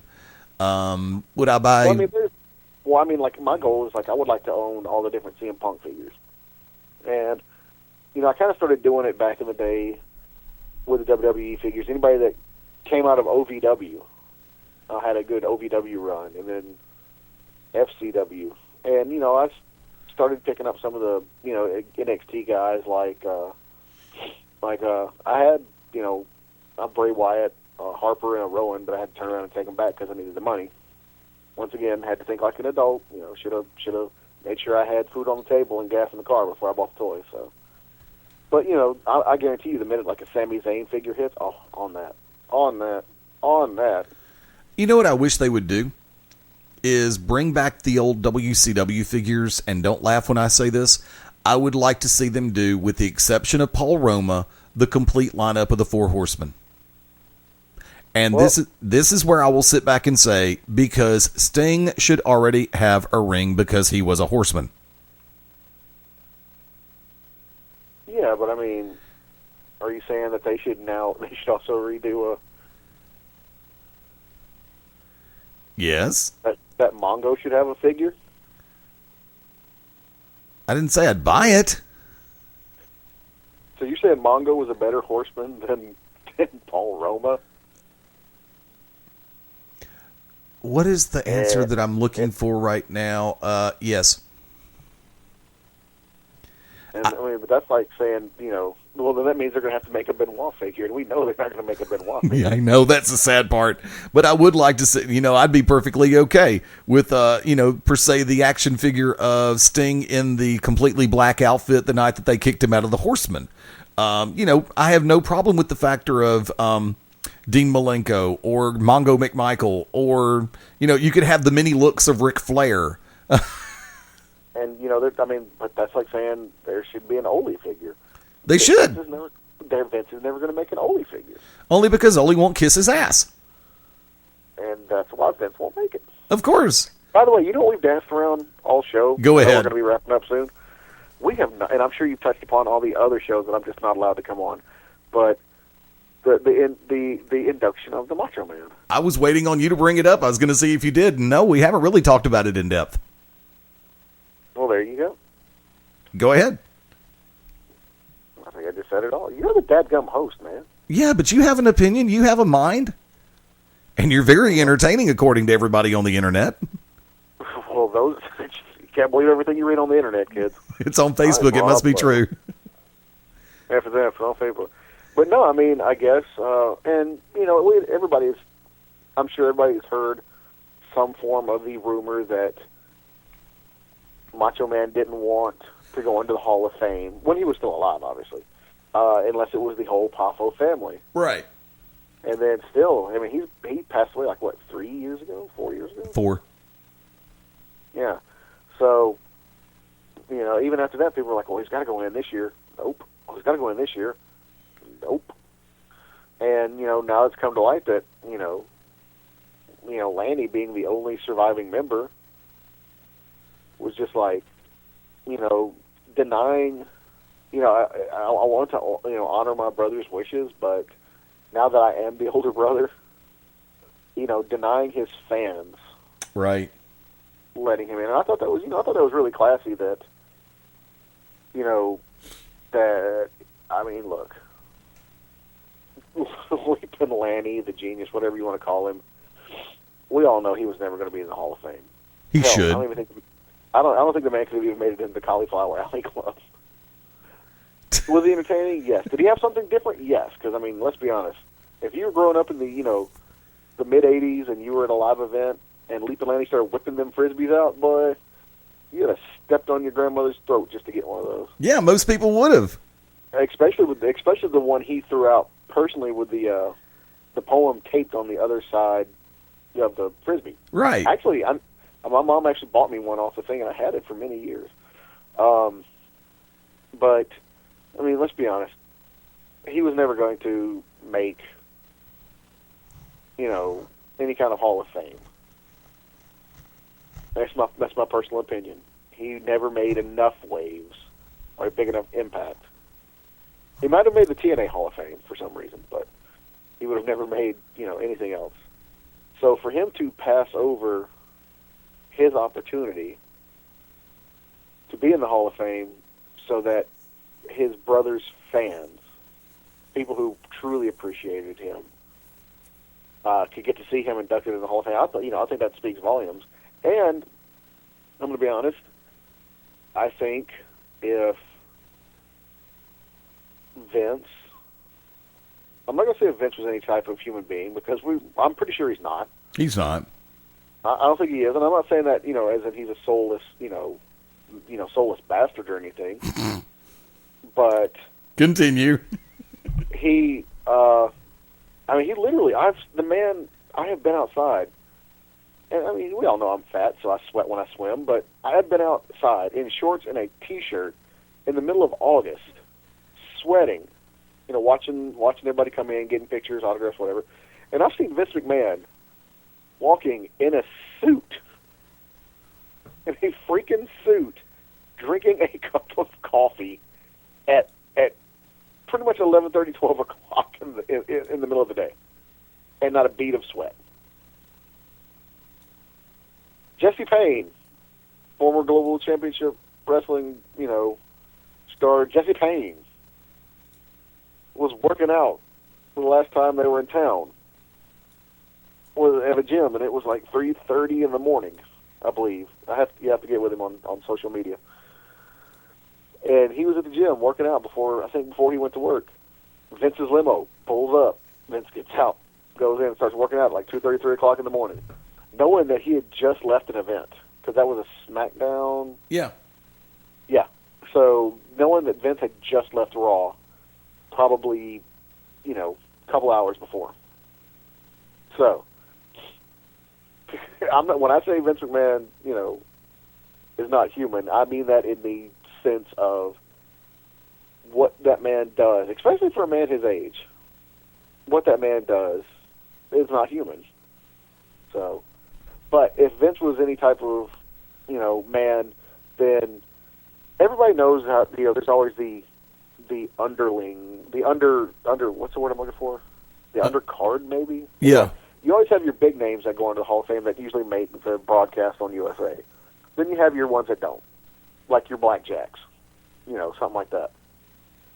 I think, if Vince had any kind of respect for the Poffo family, where Randy gets inducted, obviously he's going to be the big name this year.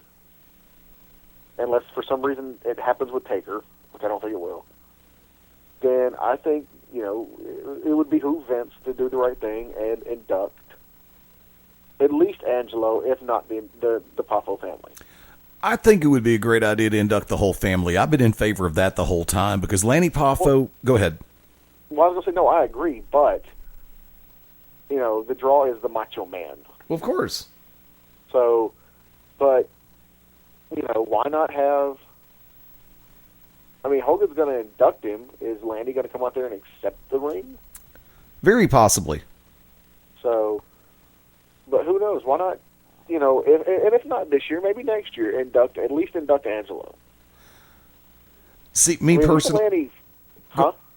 personally, I think it would be the classiest thing that Vince McMahon could do would be to induct the entire Poffo family. That way, in his own mind, he can justify the fact, well, I didn't just induct Randy. I went ahead and inducted the whole family. Well, I agree, but you never know. But, I think, like I said, for Lanny to sit there and go, well, instead of going, and what was up with that family and weird voices? What? Macho always sounded constipated, and Lanny was always like, why, yes, I am constantly on the radio. It's like, either one of them, I would not want to tell me bedtime stories. Especially Randy. Anyway. Oh, God. You forget, I've been a DJ for years. The Lanny voice doesn't scare me. Well, not so much scary. It's just like, stop, turn it off, make it go away. But, I forgot what I was saying. I just got fixated on their voices. Well, do me a favor. Let me jump in with this one because Daryl over in the chat room made the comment that who would have thought that San Martino, Warrior, and Macho 3 years in a row and people who deserve it. So does that mean Shane Douglas gets Hell no. It means Rick Rude gets next year. Rick Rude, I am surprised Rude has not been inducted in. See, you're not the only one. Everybody that I've talked to is still of that mindset that Rude should have long since been inducted. But and the thing is he doesn't have to be, what I like to call the center square, the one that always gets the middle part. Yeah, the middle stage. He doesn't have to be that, but damn, at least have Rick be, because who was it that went in this same year as Foley? But Foley wasn't the center square. He was like the second to last. Wasn't that Austin? Was it? I don't think it was Austin. Anyway. No, because Austin almost ran over Rick Steamboat. Yeah. But I mean, that's the thing. Rude doesn't have to be. He doesn't have to be center square. But let him be second. You know what I'm saying? Yeah. Has Big John Studd been inducted? I thought Studd was inducted years ago. He might have been, because for you kids listening, the Hall of Fame has been around for a long time, at least the '90s. Yeah, but there's still no physical building, so I really don't. I just look. It's an internet Hall of Fame more than anything else. It's a live event, yes. It's a way for Vince to make money, yes. It's a way for Vince to expand his freaking ego, yes. Is there a physical building to justify the fact that it's called a Hall of Fame? No. There's always talk of they're wanting to put it down in Orlando. What seems to be the U.S.'s vacation destination 90% of the time. Yeah. So, but just where would they put it? I mean, there was talk of them taking over the old Impact Zone and putting it there at Universal Studios. I wouldn't do that. I would put it closer to the Performance Center. See, the Performance Center is Full Sail in Orlando? I didn't think the Performance Center was at Full Sail. I mean, but Full Sail's in Tampa, right? Orlando. Full Sail's in Orlando? They say Orlando. They could be lying. Daryl B, look that up. I'm just too lazy at this point. Stan just said Studd is in. Daryl said Studd went 2004, so he's been in for over 10 years. I think the Freebird should be in there. British Bulldog, Owen, Neidhart, Brett, as the Hart Foundation should be inducted. I agree with Stan on that one. But do me a favor. We're at 23 after the hour. MaBo, go ahead and take it. Last call. I ain't really got no last call. Final thoughts, final gestures that you can actually do on television and say on radio. Well, I was looking it up, so I need you to stall. I know what I'm looking up, so. NXT Performance is in the same spot. Okay. See, I don't really want to. I really wouldn't care to see it at Universal, because I think there's one thing for WWE to make money off of it, unless Universal is actually going to pony up the money to have it, to help have it built. That would be the reason that I would say, okay, fine, we'll put the WWE Hall of Fame at Universal Studios. But then you've got a lot of people who would sit back and say, why is it there? WWE has never really had anything to do with Universal Studios. So, I mean, you have to look at the overall scheme of thing. That would be like putting the Country Music Hall of Fame in Australia. Really? No. Don't see it. Keith Urban. The one or two people does not institute a Hall of Fame worthy location. I'm just saying. Okay, anyway. Go ahead. What were we talking about? You were looking something up. Oh, yeah, I was looking that thing up. I found it. Say it quick. Well, you got to sit there and be like, some cheap plugs. Oh, okay. Well, let me go and run last call real quick on my behalf. I've said this before, and I will say it again. There are times when it is a great time to be a fan of professional wrestling, and there are times when it is actually where you sit back and go, what in the hell am I doing? I say the same thing about any sport, about any business, or about any television series or show. I say it about music. There are times it's like, why do you want me to play this crap? And then I get songs come down the pike. It's like, these are cool. This is fun. Okay, my faith is restored for a minute. Don't let my post on Monday on Facebook sway anybody. I still have a world of respect for what Vince McMahon has managed to do, taking a small regional promotion in the Northeast and turn it into a worldwide juggernaut. I have no issue on that front. My issue basically comes from the ineptitude of the creative team, which obviously still does not understand the process involved in writing a viable and credible show based around pro wrestling, the sports I just said the words, the sports entertainers that are involved in it, in front of the cameras and behind the scenes. There is a world of difference writing 24 and Monday Night Raw, Desperate Housewives and Smackdown, or even Divas, that show. I mean, whatever. I'd rather watch Desperate Housewives. It's a show that tries to pass itself off as a show, not as reality TV. Plus, Eva Longoria is just still so freaking hot, it ain't funny. But, television writers, I don't think, can always wrap their head around writing for pro wrestling or for sports entertainment. Vince needs to understand, Triple H needs to understand, Stephanie needs to understand, and everybody on that squad in the upper echelon needs to understand. You have to be able to write, because I've said this before, and I'll say it one more time today. People who write for pro wrestling shows or sports entertainment shows are sure as hell not smarter than people who watch sports entertainment and pro wrestling shows. Vince has already learned a hard lesson in 2014 when he lost over how many millions of dollars in the course of a month and a half to 2 months? Because he insulted and all the other business propositions involved with the network. They're also noting the fact the ratings are not holding because fans are turning away. They're changing the channel. They've had to tarp off areas at live events and TV tapings. I said it when Vince did Stone Cold's podcast or the live version on WWE Network, whatever. He talks about people connecting with the audience. Vince needs to remember he may be the boss, but he's not the whole audience. Cesaro is a perfect example, and I'll wrap with this.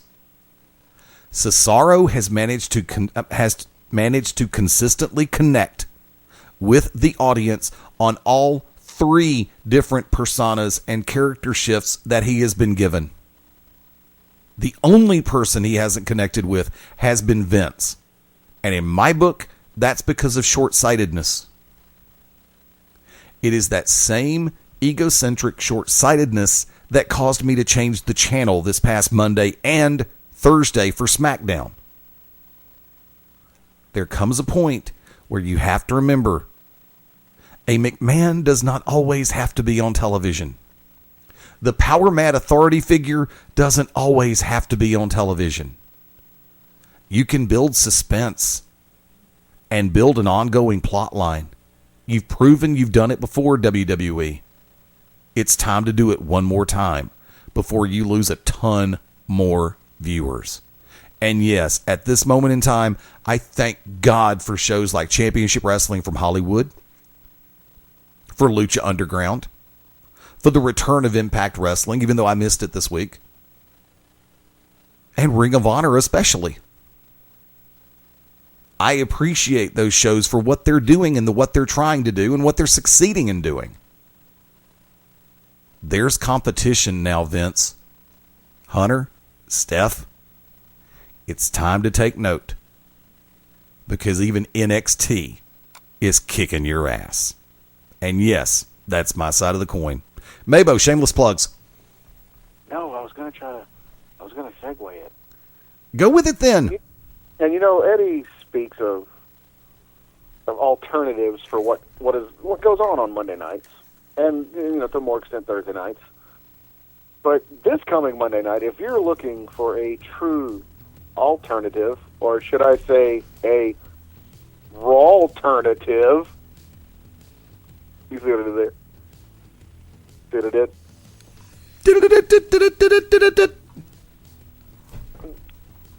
Then, in all honesty, though, guys, just kidding. Beyond, a company named Beyond Wrestling, for those of you who are unfamiliar with it, not to be confused with us, is putting on an event. Well, it's not an event because Wicked Nemesis is not on it. There you go. But it's being hosted by both Beyond Wrestling and Interspecies Wrestling.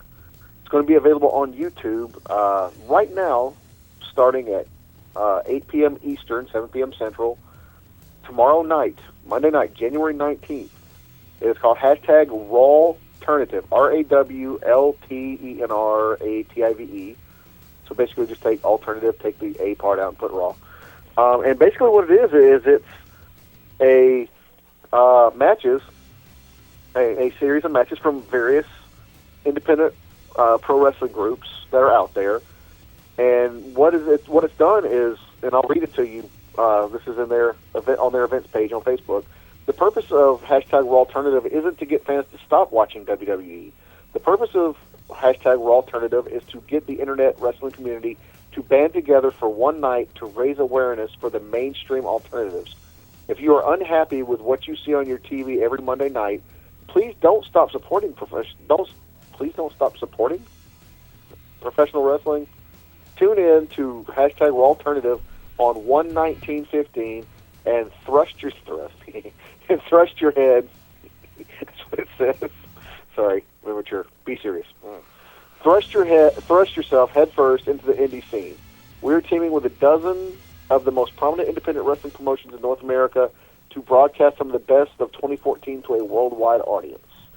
Like I said, this is being put on by Interspecies Wrestling and Beyond Wrestling. But I said it's going to be starting at 7 p.m. Eastern, 6 p.m. Central. The rest of the time zones, Eddie, are on their own. So 8 p.m. Eastern, 7 p.m. Central. There is talk, though, that it might be going to 7:30 p.m. Eastern, 6:30 p.m. Central, because it's looking to be a 3.5-hour show. But just some of the matches so far, they still have not announced anything from Beyond Wrestling themselves or from Girls Night Out, courtesy of AIW Wrestling. Right. But on the show tomorrow night, you could see the Young Bucks versus Super Smash Brothers, courtesy of Smash Wrestling. Ricochet versus Josh Alexander, courtesy of Alpha One Wrestling. Chris Hero versus Colin Delaney, courtesy of 2CW Squared Circle Wrestling. Johnny Gargano versus Ethan Page, courtesy of AIW. Takake Watanabe versus Andy Dalton, courtesy of Inspire Pro. One I'm kind of looking forward to: Ninjas with Attitude versus Food Fighters, courtesy of Interspecies Wrestling. By the way, if you ever want to see some weird wrestling, like that would even make kaiju kind of look normal, check out Interspecies Wrestling. Eddie Kingston versus Keith Walker, courtesy of AAW Pro. Kevin Steen, now known as Kevin Owens, down at NXT versus Mike Bailey, courtesy of C4. Brian Kendrick versus Dark Sheep, courtesy of Hood Slam. Rich Swann and AR Fox versus Christian Rose and Matt Cage from Dreamwave Wrestling. And Kyle O'Reilly versus the Barn Owl Gary J, courtesy of St. Louis Anarchy. So, that's what's listed so far. That's not including from the Girls Night Out match from AIW or Beyond Wrestling. And so, it's like they said, if you're looking for an alternative to what you see every Monday night, you don't have to turn off pro wrestling.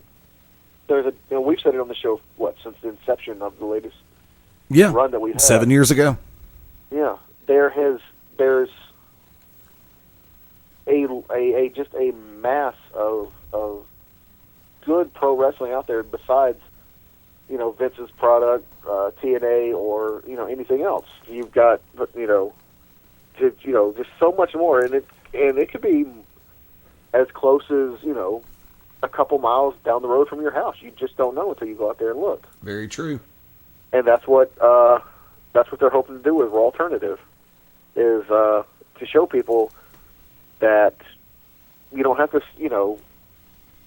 necessarily watch USA to get your wrestling fix or Destination America. Heck, half these people, or I guarantee you right now, every one of these companies, they don't have a nationally syndicated show.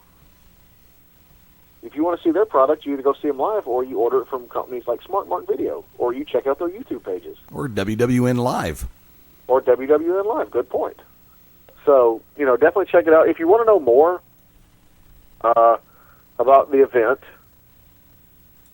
it's called hashtag, make sure you put the hashtag now, RAW, RAWLTERNATIVE.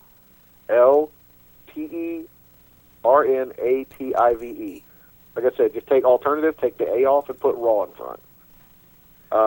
I'm definitely going to tune in because, heck, my DVR is set for Raw anyway, so there's no need for me to watch it.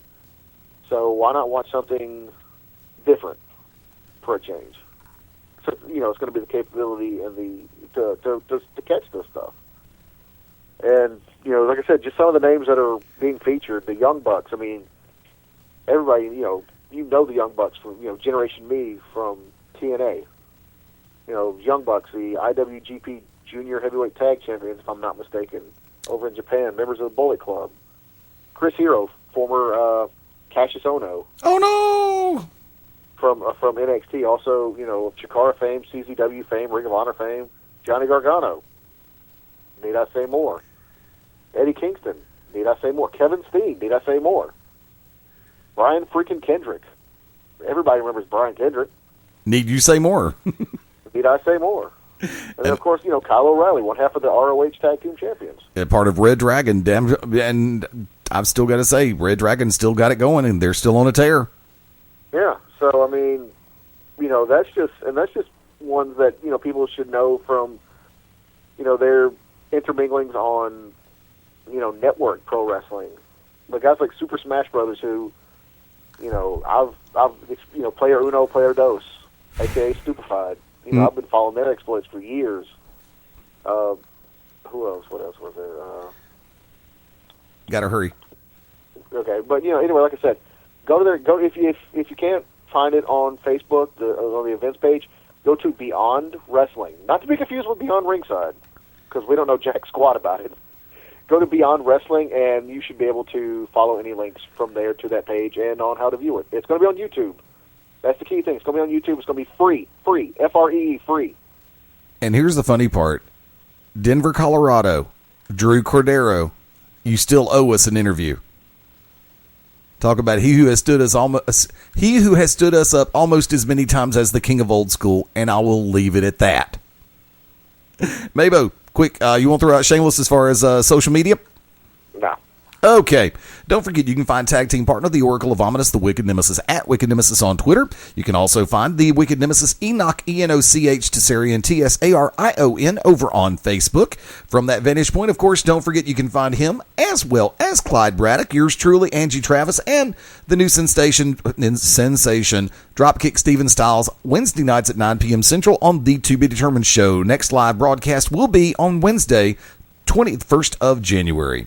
The trifecta continues in 20 minutes from right now as WrestleRage Radio with Smart Rage and Stan kicks off at 8 p.m. Central Time here on this 18th day of January.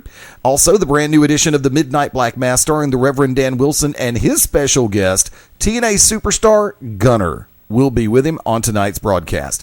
Tuesday night the 20th, Back to Basics goes live and returns for 2015. A little bit late, but real life has come up, and I'm sorry about that, folks.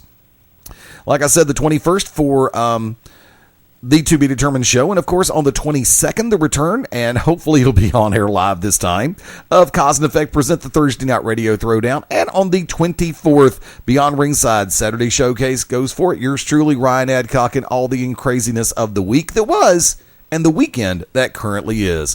Keep your eyes open at Beyond Ringside on Twitter, Facebook.com/Beyond Ringside Live, and of course the home site is BeyondRingside.com.